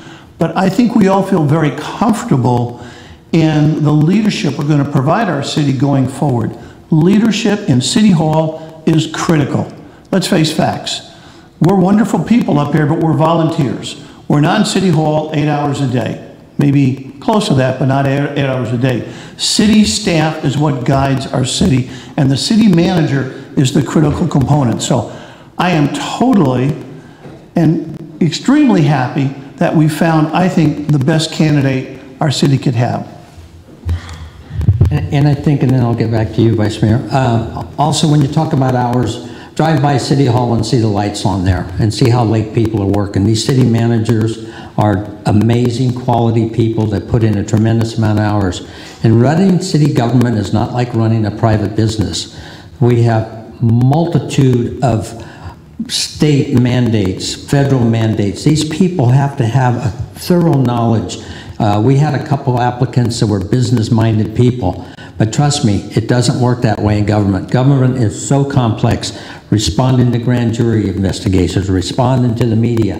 You think corporate people do that? Of course they don't. But I think this city manager's position is amazing. We have an opportunity to continue to grow this city in a positive direction. She will be able to benefit from her language skills to speak to the community out there that we feel at times is without a doubt underserved. And the quality of person, no matter where you go on the peninsula, I don't want to repeat, but continually say, Magda definitely is a perfect fit for Half Moon Bay and a perfect fit for years to come. And I think that's what you have to look at. You don't want to throw people in and out. You want to bring some stability. And we brought stability, this council did, to the city. Let's continue this stability for years to come, no matter who's sitting up here. Vice Mayor? And thank you for your comments, and Councilmember Alifano as well. I think you said some things that were very important. I do appreciate some of the public's questioning, trying to learn more about a contract if they're not familiar with that, and that's always important. Ms. Gonzalez is a person of quality and integrity, and through all of us and all of our committees and associations that we belong to, that we go to, that you hear us speak about, every one of those council members thinks so highly of her. And one of the key things for us getting grants, for getting projects done, for pursuing a lot of things is the networking we have within the county. And everyone has spoke so highly. Every city is very different. We are certainly very different from every city over the hill. And wherever people are, they have different struggles and different perspectives. I think Ms. Gonzalez did a fine job of trying to make things different and changed in a community, and sometimes that just doesn't work well. But she has worked in other communities. In Redwood City, was responsible for a lot of the downtown redevelopment, has built a library over there, is a member of many associations and spoken highly of top city managers and people around the county. We've made a fine decision in hiring her, as we have with having interim Stuart Schillinger help us out too, and previous to that, Laura Sneidman, who wasn't widely known, but she personally left to take care of her ailing parents, changed her career completely to take care of her parents. But yet after that, there was so much trash talk about that, and that's really not acceptable. No staff member should take the abuse that some of the community has put out upon them. So I hope that can change, but as I always think, I look at the person who is saying it, and I look how credible they are, and I look at their comments. And for the people who have said excellent things about Ms. Gonzalez, I'm totally committed to her, and I know she'll be committed to our community, as well as we've reached out to some of the communities that have not felt they've had a voice, or they've been silent themselves. And I think Ms. Gonzalez will do a lot to bring those people into our community, and I'm very confident in her skills. And I hope that we can all be civil to each other and embrace her, and as you work with her and the rest of staff with all our projects. But I'm very pleased that you're here tonight, and I'm very pleased that we've made a decision about you, Ms. Gonzalez. Councilman Patridge? And then we'll take a vote. I guess I'm just dumbfounded by the negativity about Magda. Magda did work for us in the interim when Laura Sneidman was here. So it wasn't that we did not know the quality of her work, her leadership, and all the things that she did. She's one of the main factors that we were able to really get a lot of the things that we needed to get done in SAM. It has made Alan's and Rick's job serving us on the SAM board much easier. They have a better knowledge and understanding of the things that happen there. So it's not, I just get really offended when people assume and then tell us that we haven't done our homework. I'm telling you right now, the 25 years that I've served up here, there has not been one decision that I have not thoroughly investigated. And I'm very proud of the decisions that we have made. You know, everybody thought we would never bring this city back. Well, I'm telling you, we did. So you need to bite your words, because we did bring the city back. You know, when you're hit with the devastation of a lawsuit, no matter how, when, or where, everybody thought we were going to be dead bugs. Well, I'm telling you, we're flying. And so I'm really proud of what we've accomplished, and I'm really happy that we have Magda. She's going to move us forward. She's forward-thinking, and she has a lot of skills, and she will, you know, bring this community together. If she was able to do that in Redwood City, she's going to be able to do that here. Redwood City is a much bigger city and a much more difficult city. You know, we all think we're bad. We're not bad. I'm telling you that. We're maybe unsophisticated, but we're not bad. So, I'm happy that you're here, Magda, and thank you. It's kind of sad to think that this is going to be my last term, but I'm happy that I've left the city the way it is, and I'm happy you hired you, Magda. Thank you. We have a motion and a second, please. With that, I'm delighted to move that we adopt the resolution authorizing the mayor to execute an employment agreement with City Manager Magda Gonzalez. Second. It's been moved and second, and once the motion is completed, then we will have, no, we're made a motion and second. It's too late for public response at this time.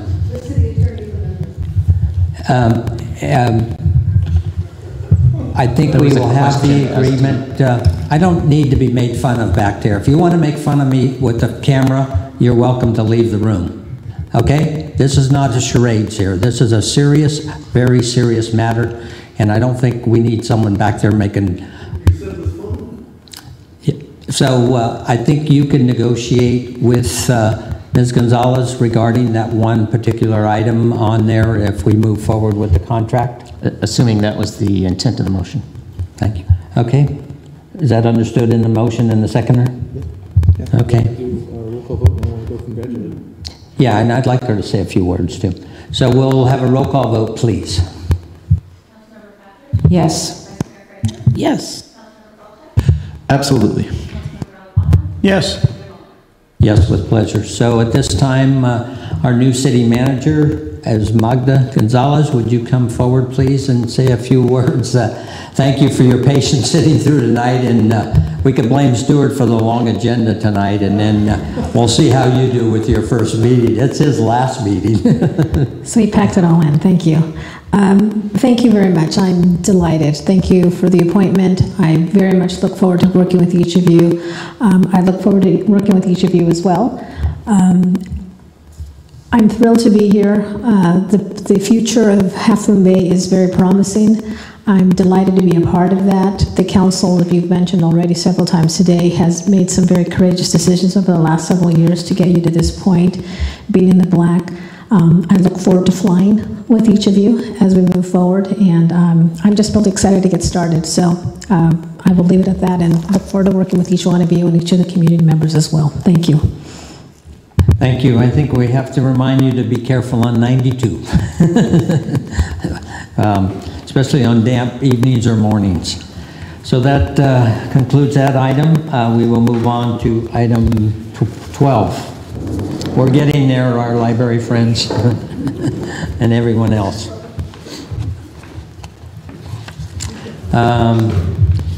Okay, who's going to handle it? Stuart?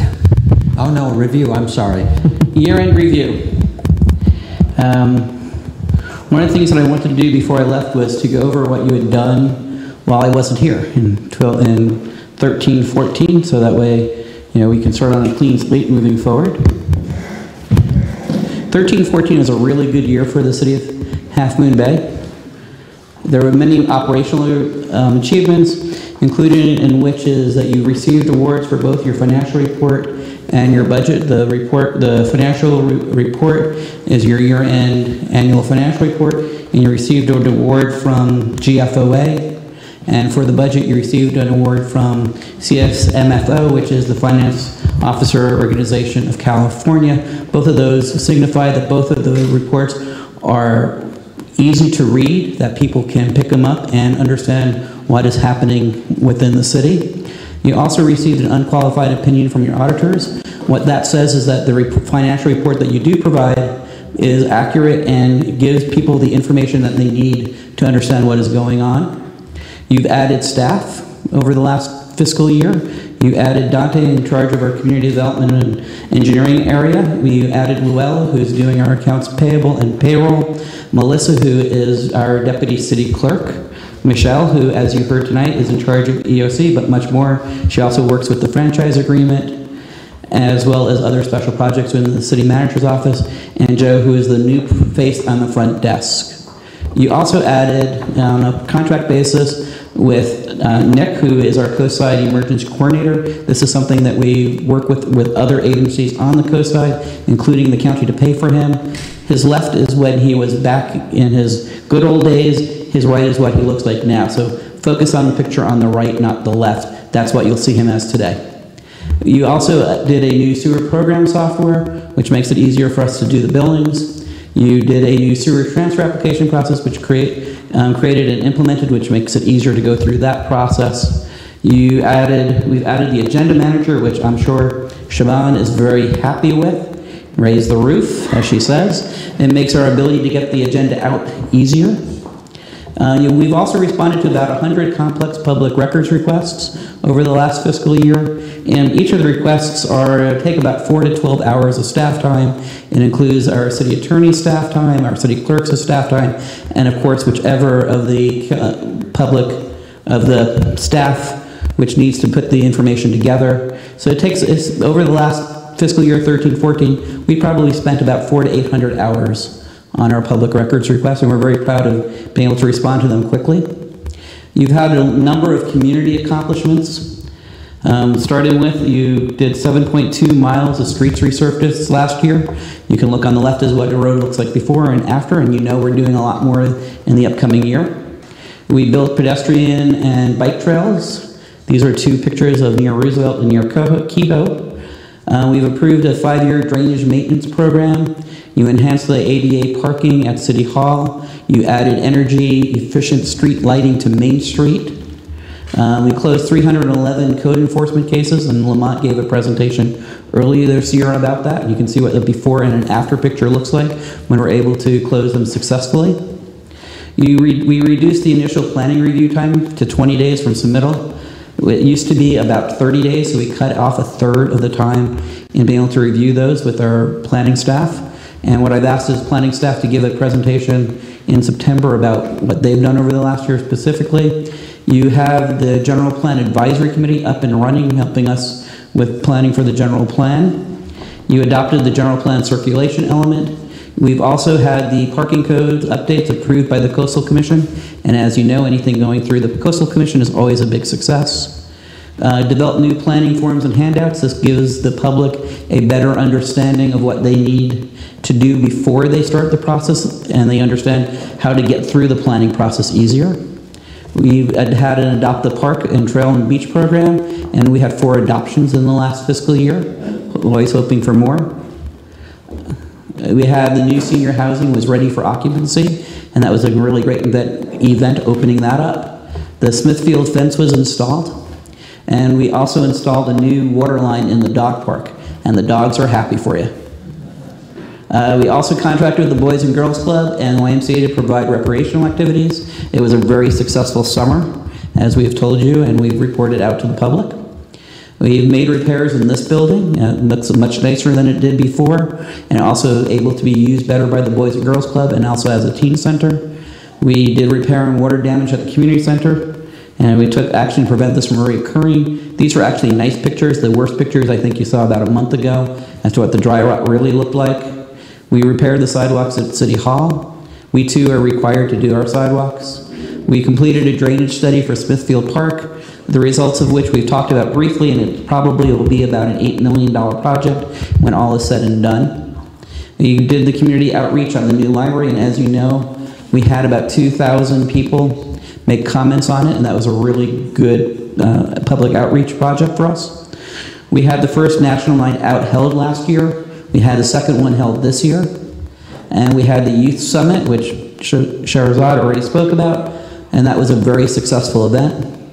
We incorporated Disaster Preparedness Day into Rock the Block, so that way people who came out for Rock the Block also had information about what to do in case of a disaster. Michelle is very happy that we did that. Makes her job easier. There's a long list of stuff that you did last year. We instituted the first Neighborhood Watch program, and the sheriff held a couple of community academies in English and in Spanish. We developed the Economic Development Action Plan, which the Chamber of Commerce is working with us on. You awarded leadership awards for students in the high school. We had the first Earth Day free compost giveaway held at City Hall. another project that Michelle worked on. For financial accomplishments in the last year, you recovered money from insurance of $13.1 million. Because of that, you were able to repay the judgment obligation bonds. I wrote 10 years, but it's actually about 20 years ahead of schedule. So we're able to reduce the long-term debt of the city. You paid off the CalPERS Safety Side Fund. Not a very sexy thing, but another project, something else that reduces the long-term debt for the city, freeing up cash in the future. You paid off the 2001 facility bond.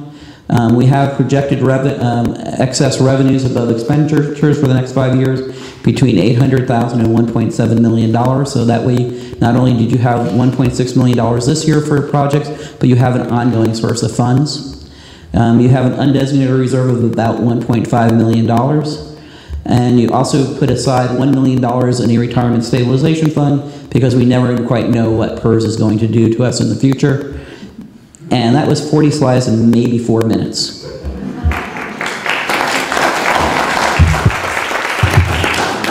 Stuart, you continually amaze us, you know what I mean? I just want to ask Brisbane, they should bring us an award. Stuart, just do me a favor, explain the last slide to me, the $1 million on PERS.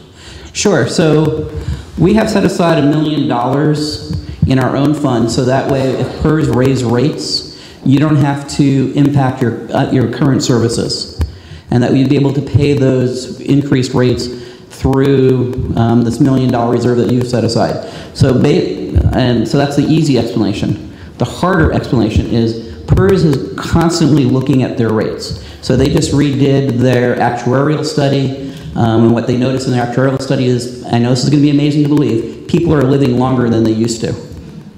So therefore, they're going to have to raise our rates, because the longer people live, the more money it's going to cost to set aside. They are also redoing the method for smoothing of increases and decreases due to changes in the stock market. So as you get smoothing hits, then you have $1 million available. And I don't quite remember how much we pay to PERS annually. I'm going to look to the real budget people. A bunch. Our annual payment to PERS.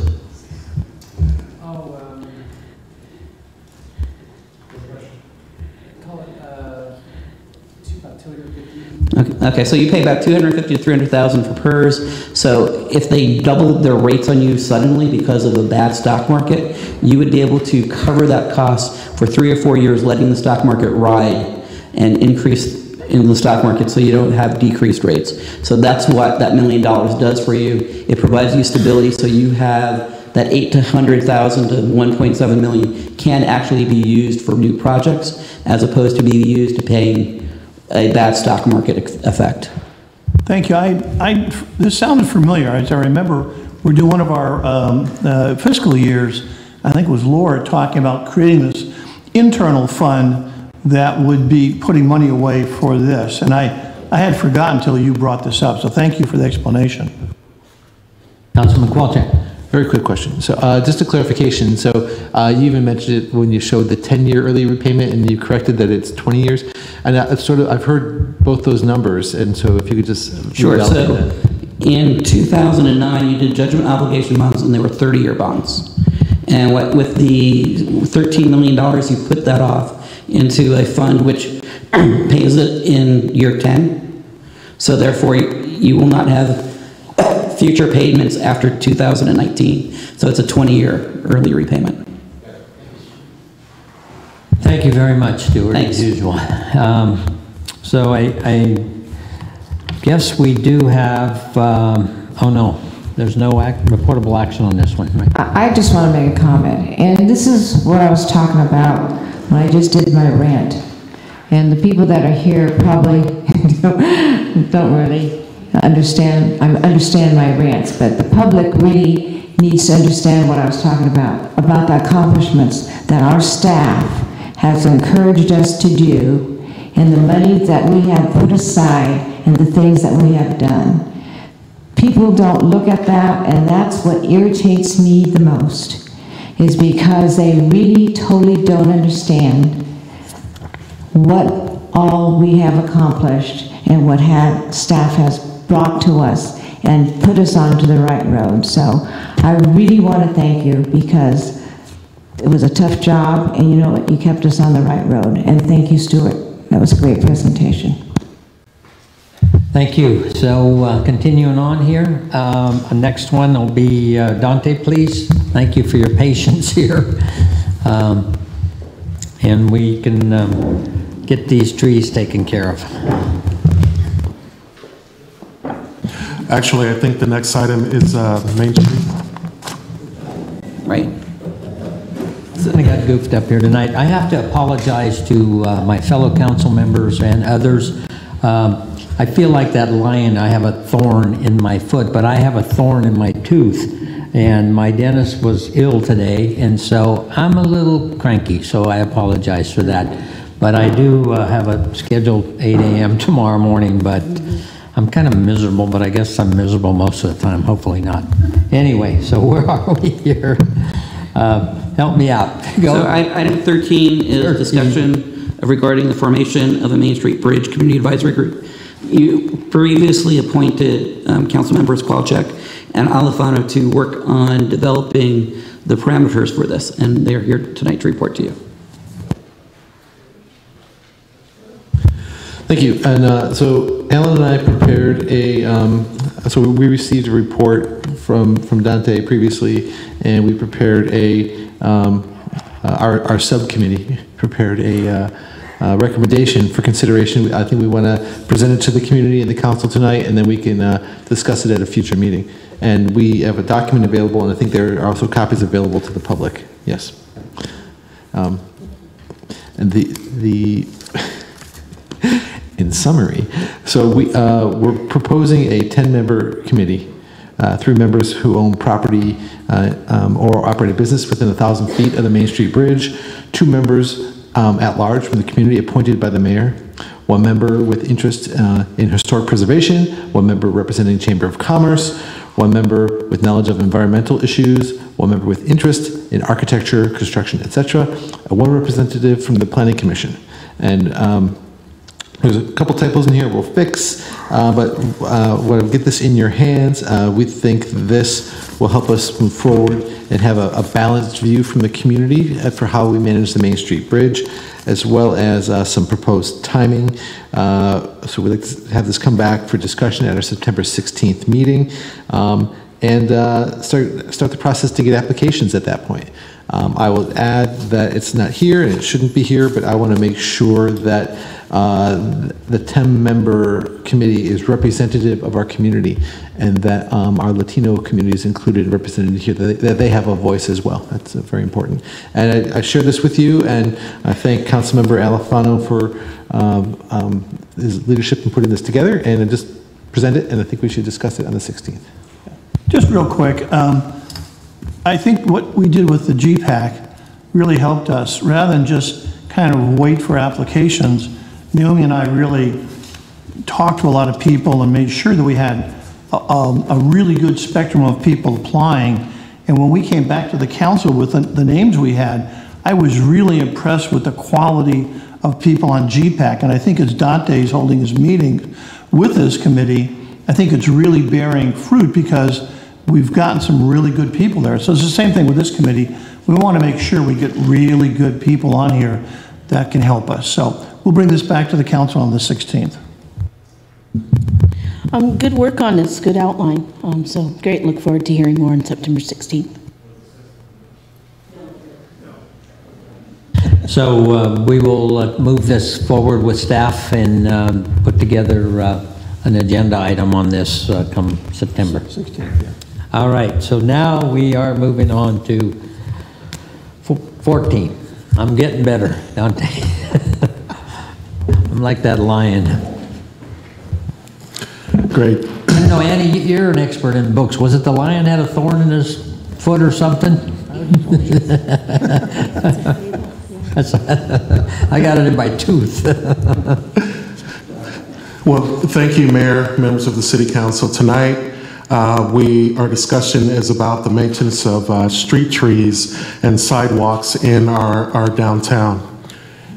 And the city established the Heritage Tree Ordinance in April of 2000, And the purpose of that regulation was to establish a process to protect trees, but at the same time allow for development and future maintenance of properties. So even in the initial stages, the council and the community recognized the value of urban forest, but also recognized that property owners should be allowed to change and enjoy their property. So after the original language was instituted in 2000, it relatively remained unchanged until about 2011, when the responsibility for maintenance of trees and sidewalks is to be provided by the adjacent property owners. There was language in the ordinance to clarify the dimensions of heritage trees, and also to add an appeal process for a decision to allow someone to remove a tree or not. And in 2012, all the street trees on Main Street were made heritage trees regardless of their size or dimensions. And also in 2013, all the streets on Kelly between San Benito and Highway 1 became heritage trees. So in a nutshell, heritage trees are trees that have a trunk diameter of 12 inches or more, or a circumference of 38 inches or more, measured at 4 feet above the ground. There are also trees that City Council specifically designates as heritage trees. And again, heritage trees are trees planted along Main Street and Kelly. So our focus tonight is really to talk about the downtown, and there are approximately 160 trees on the downtown in Kelly and Main Street, and the general condition of those trees are fair to good health. There are very few trees that are in poor health. There are about 6 trees that are typical. There are matins, there are New Zealand Christmas trees, and they have the characteristics that make a good downtown tree because they're evergreen. They don't grow too tall as to interfere with utility lines or interfere with signage of the business, easy maintenance. So these are 2 of the typical trees. Other typical trees are the portocarpus and the Arbutus marina. I'm not a biologist or arborist, but those are also common trees. Trees are also important because they add to the property value, and they enhance the downtown and really create a place and an identity for an area. And lastly, the trees, the acacia blackwood and eucalyptus trees are amongst the older trees in the downtown. So there's always been this conflict between trees and the built hardscape. And so when trees have limited space to grow, the pavement begins to interfere with the expansion of the roots. And that happens probably 10 to 20 years after the planting of trees. And so that's what's happening in our downtown in several places. Staff gets a lot of requests to remove sidewalks, and they have to go through a process because all of the trees are named heritage trees. So we wanted to talk a little bit about that. Under our current policy, there is a process to remove heritage trees. It's allowed if there is a good cause. And you have to replace that tree with a 24-inch box tree. And so good causes, what are good causes? The tree is diseased or damaged or is in danger of falling or causing some type of injury, or there are no feasible ways to preserve the tree while doing the required maintenance or repairs to your property. So in a typical scenario, it starts with that request to remove it, to remove the tree. Staff evaluates with the help of arborists, are there any other ways to repair the sidewalk, for instance, without removing the tree? If it's feasible, the staff makes that alternative available to the applicant.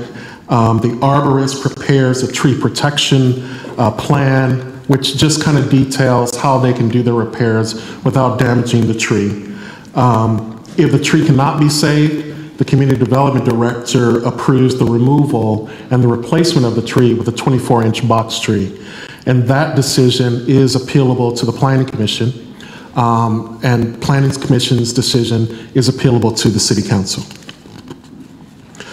So, as Council discusses this issue tonight, staff wanted to offer several issues for consideration of improvements to our policy that would help kind of limit the damage that's caused by tree roots on the sidewalks. Whether you're dealing with a new tree that's newly planted or existing trees. When removal is granted, the city could improve its policy by looking at planting specifications. There are various theories, and we have our arborists here tonight, but there are various theories about the planting depth of planting trees, where you can create a root system that has limited interference with the pavement, tree grates, establishing a tree list for people to remove trees, requiring root barriers. There are a lot of different things that you can do essentially to establish a policy that helps with that damage. When removal is not granted, the city could also improve its policy of sidewalk repair by establishing guidelines for methods like grinding, making the pavement level where there is some uplifting or rising. And there are a lot of other design solutions that other cities use, such as rubberized pavements, using crushed granite or decomposed granite, making the planter with a little bit longer. So there are a number of different things. Also, as we were thinking about this issue, we understand, and I try to talk with staff about this philosophy, in that very few things in kind of our built environment happen just by chance. Somebody actually had to think about it and kind of plan it out. And so there may be some value in city staff working with the council and the community to develop a downtown streetscape plan. We're doing a lot of redesign. We have the catalyst of McDutra Park coming online. It might be a good idea or a good time for us to look at some uniform standards for street trees, for landscaping, for street furniture, for lighting, for signage. And that is something that a streetscape plan could potentially lend to the city. So tonight, we're looking for some direction on any policy modifications that are necessary when dealing with heritage trees in the downtown. We're also looking for authorization to evaluate the development of a downtown streetscape plan. Tonight I have with me our city engineer, Mo Sharma, and I have Eric Schickenberg and also Leslie Lazarati, who are from WRA, who are one of the firms that the city contracts with to talk about arborist issues. So we're here, and we'd be happy to answer any questions. Thank you. Definitely appreciate the vision for planning for the future, and I thank the two experts for their patience here this evening, and you truly are some official tree huggers, and we like that, you know what I mean? So, good tree huggers, we like you. And so, any questions with this? I think the main thing is that staff has brought us something with some future vision, which is great for our city. And Naomi? I guess I I was one of the ones that kind of brought this to the forefront to staff because I had gotten numerous phone calls and complaints about First National Bank, what was going on down there with the sidewalk repair and the inability of removing the tree and having to do all this other kind of stuff. My main concern is this, is that I just don't want the residents or property owners not to be able to do something about a tree that is intrusive. I know without removing and fix the sidewalks, because to me what happens is, okay, you fix it for a couple of years and then they have to come back in another couple of years and do the whole process over again.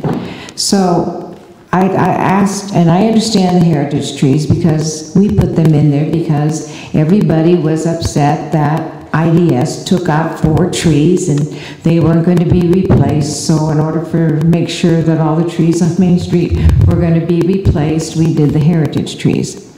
So sometimes things come back to bite you. So I'm of the feeling that we need to be able to allow the property owners to do something about the trees. But I think if they do take them out, they have to be mandated to replace those trees that they take out. Under no circumstance are they allowed to take out a tree without putting back a tree. I don't think. But I think there needs to be a way that we can compromise this so that they're not constantly having to do something about the trees that are going to keep lifting up the sidewalks. And I don't know how, I'm not an arborist, and I don't want to go around cutting all the roots and then they die and, oh, that wasn't me. So, it was Stuart. So, Okay.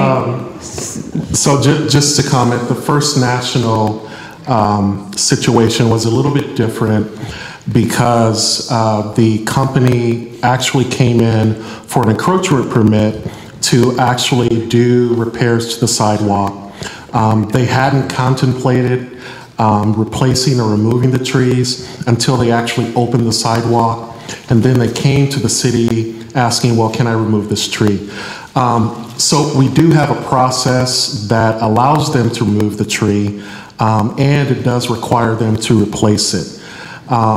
So if council wanted us to refine that a little bit, you know, maybe if there are any suggested changes or ways that you would like us to loosen the regulation, we can definitely do that. I just think that they have that ability to do that. I think that's the main issue, Stuart. I think if they have that opportunity, then I'm satisfied with the ability for them to have that opportunity. But I think they need to know up front. And the thing is that when you open up that sidewalk, sometimes you don't know what the heck's under there because that tree's been there so long. So yeah, any way that you can make it so that it is more, you know, helpful for those people that are doing that work, I think it would be greatly appreciated. Yeah, and I think, you know, on your staff recommendations, you're looking at modifications, but, you know, probably which we're all working towards in government is some flexibility too. And we have to be practical in some situations, which I know you all are. So if council's comfortable with these recommendations to discuss and provide direction, that Naomi has just given some, and we're looking at flexibility, and Councilman Kowalczyk. I have a couple comments. One, because I had so many things to say earlier in the night, I skipped an item, which was now appropriate to share. So I did one more thing. I met with the San Mateo County Council of the Arts. They wanted to discuss art in the new library. And one of the things they discussed was mentioned in Dante's report, the idea of public art in a downtown and a streetscape plan. And I'd like to talk with the mayor, but I'd like to ask them to come in and give a quick presentation to us about a managed process for reviewing, accepting or not accepting public gifts of art. They have a formalized process that they follow and they use. It's judged, it's reviewed, and there are criteria set. so that a public gift of art can be accepted by the community or not, and there's criteria for that. So I'd like to ask them to come in and give us a couple-minute overview of that process. I think that's a great idea with the experiences that we've had. Great. So No fortune cookies. I will encourage that, and then I told them, never mind. And so I may have other changes to this, but the discussion's good. I agree with what Naomi said, and I may want to consider other things, but I don't have anything right now. And I don't know if it's included in this, and I like all the work that's been done, and I really appreciate it. I know we've had some tremendous issues over this, and it's a complicated thing, and they're just trees, but it is far more complicated than we ever thought it could be. My concern is for some of the building owners there, and I don't know if this is a part of this, but the policy as far as city tree trimming, I mean, if some people have trimmed themselves and then 2 weeks later, because it's closer to Christmas, beautification is paid for it, or the chamber has paid for it and the person didn't have to do that. Or providing the grates. I mean, well, that shouldn't be a burden upon the businesses on Main Street. So for that type of thing, and then if they take out a diseased tree, are we making them get a permit to do that? Are we picking up the cost for it? So it's just some of those things for those merchants out in front. So the responsibility for tree trimming and for tree removal will be the responsibility of the adjacent property owner.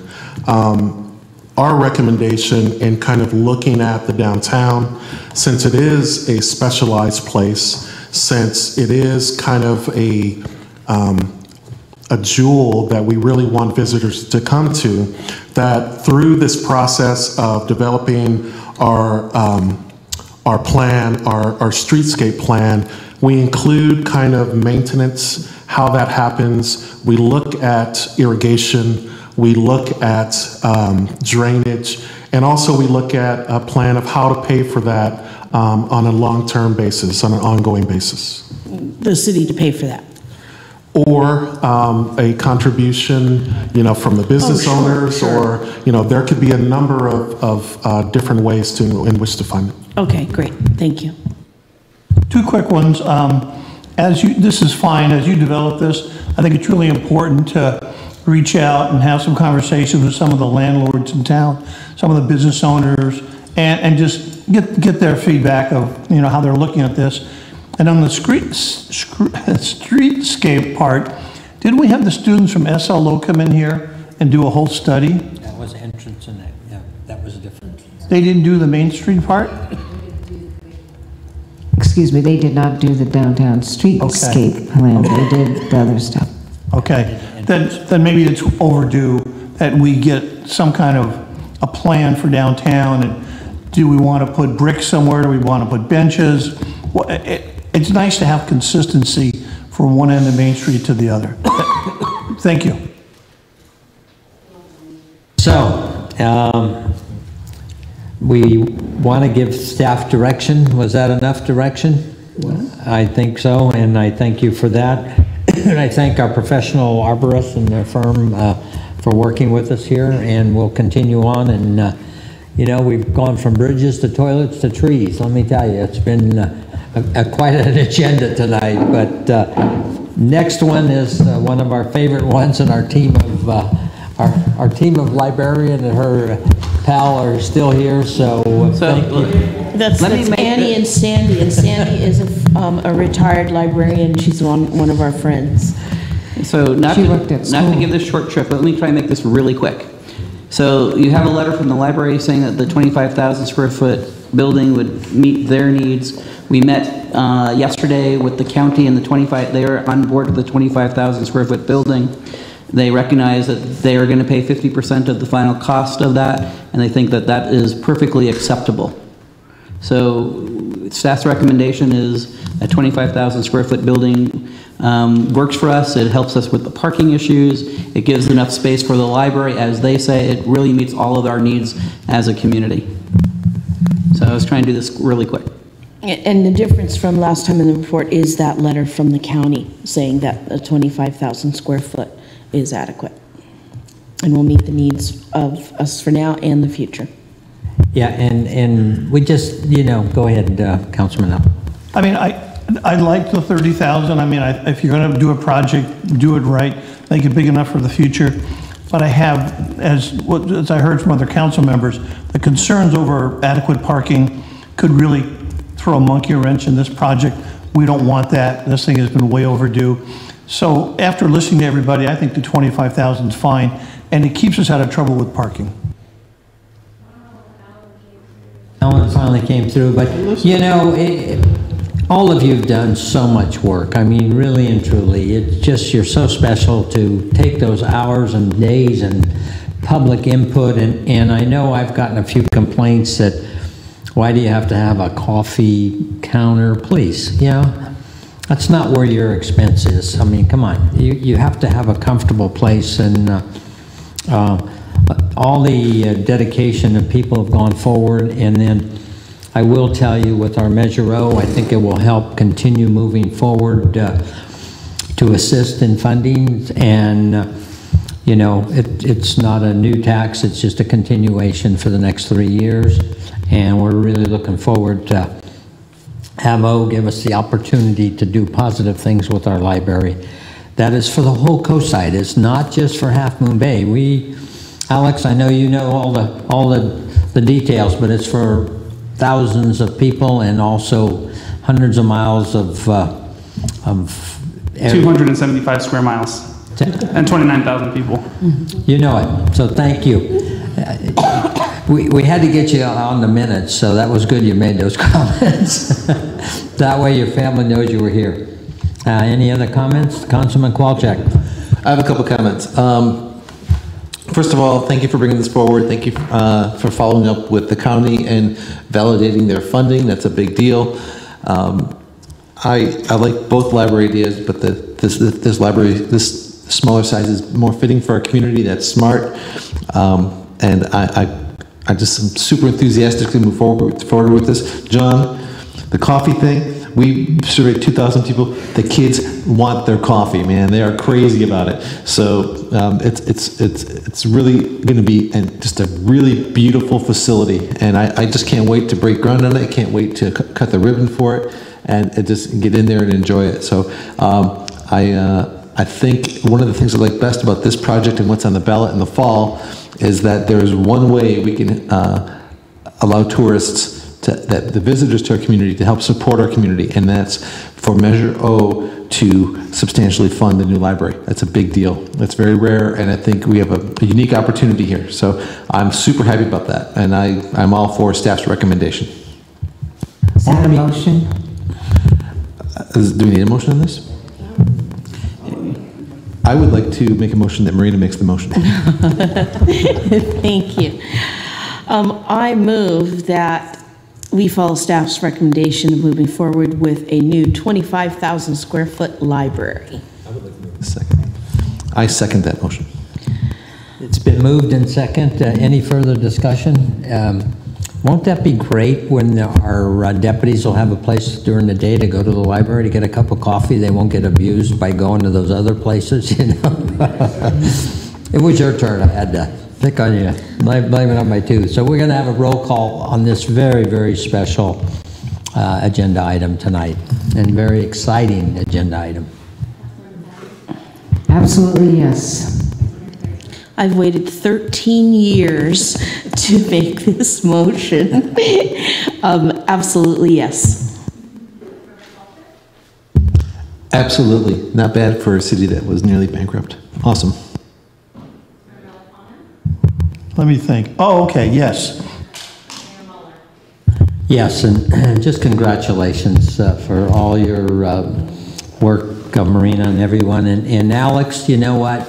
You get a lot of credit here too. I think you've pushed this thing with staff for a long way here, so we deeply appreciate that. And moving on to the next item, and you two stuck it out, We will let the county know of your motion tonight.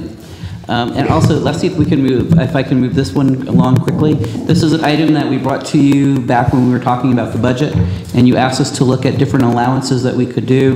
The most telling aspect of it is the last chart on page 116. The city of Half Moon Bay pays their city council members the least out of any of the cities that we looked at in San Mateo County. Even with the allowances that are being proposed tonight, you would still be at the very bottom of that list. What we're looking at is providing money to the city council members to have the city buy you portable devices such as iPads or laptops. We would then pay for a data plan for those devices so you could stay connected. We are also looking at a cell phone allowance of $60 per month per council member to cover for the phone calls that you guys need to be always available for, an internet allowance at your house so that way we can get in touch with you at all hours of the day and night through your computer system at home, and then to provide you an auto allowance for all the driving that you do as you keep repeating a lot of times at your beginning of the meeting how many meetings you go to throughout the county. That is what is being proposed tonight. As long as Sandy takes care of all of our equipment. Yeah, chart up, please. So you can see that with the recommendation that ratchets us up into last place for every city and a couple of towns. Okay. What do you think, Magda? Do we need to step up a little bit there? The next slide is the table Stuart mentioned. Please. Next slide. You have the clicker. Oh. I was trying to get us done before 11. Okay. I was trying not to have a Brisbane meeting. So as a stipend to offset the costs that, of what is necessary in serving the city, this is the breakdown of what we're proposing. The staff report should actually read, there's a typo, we didn't remove city-owned. So what this is a reimbursement and a stipend, and this is actually, it comes to less than we budgeted for technology. So this is our recommendation is, in conclusion, our staff recommends that council adopt a resolution approving available allowance to offset technology and/or transportation costs necessary in the course of council's duties to serve the city. So I would recommend we approve this as long as there's enough money here to get Councilmember Patridge a flip phone. A what? Oh, I have one of those. Thank you. We'll get you an iPad. We'll get you an iPad for your last day here. It's been moved. A quick discussion here. Well, I need a second. Some of us have... I still need a second. Okay, I'll second. For discussion. A second for discussion. For us who have bought new technology in the last year, we can be reimbursed for this? That's correct. This is a stipend and reimbursement. Okay. So it will go through what we call special pay. Can I be reimbursed for all my tablets? Always technology, paper and pen. So it's been moved and second. Any further discussion? If not, we'll have a roll call vote for official. Yes. Yes. Yes. Yes. So ordered. And very unusual for me, but I want to adjourn a meeting, and I'll be careful how I word it, in honor of all of our city staff and employees that has worked so hard the last year for all of us. So it's not in memory, it's an honor. So thank you. We'll adjourn.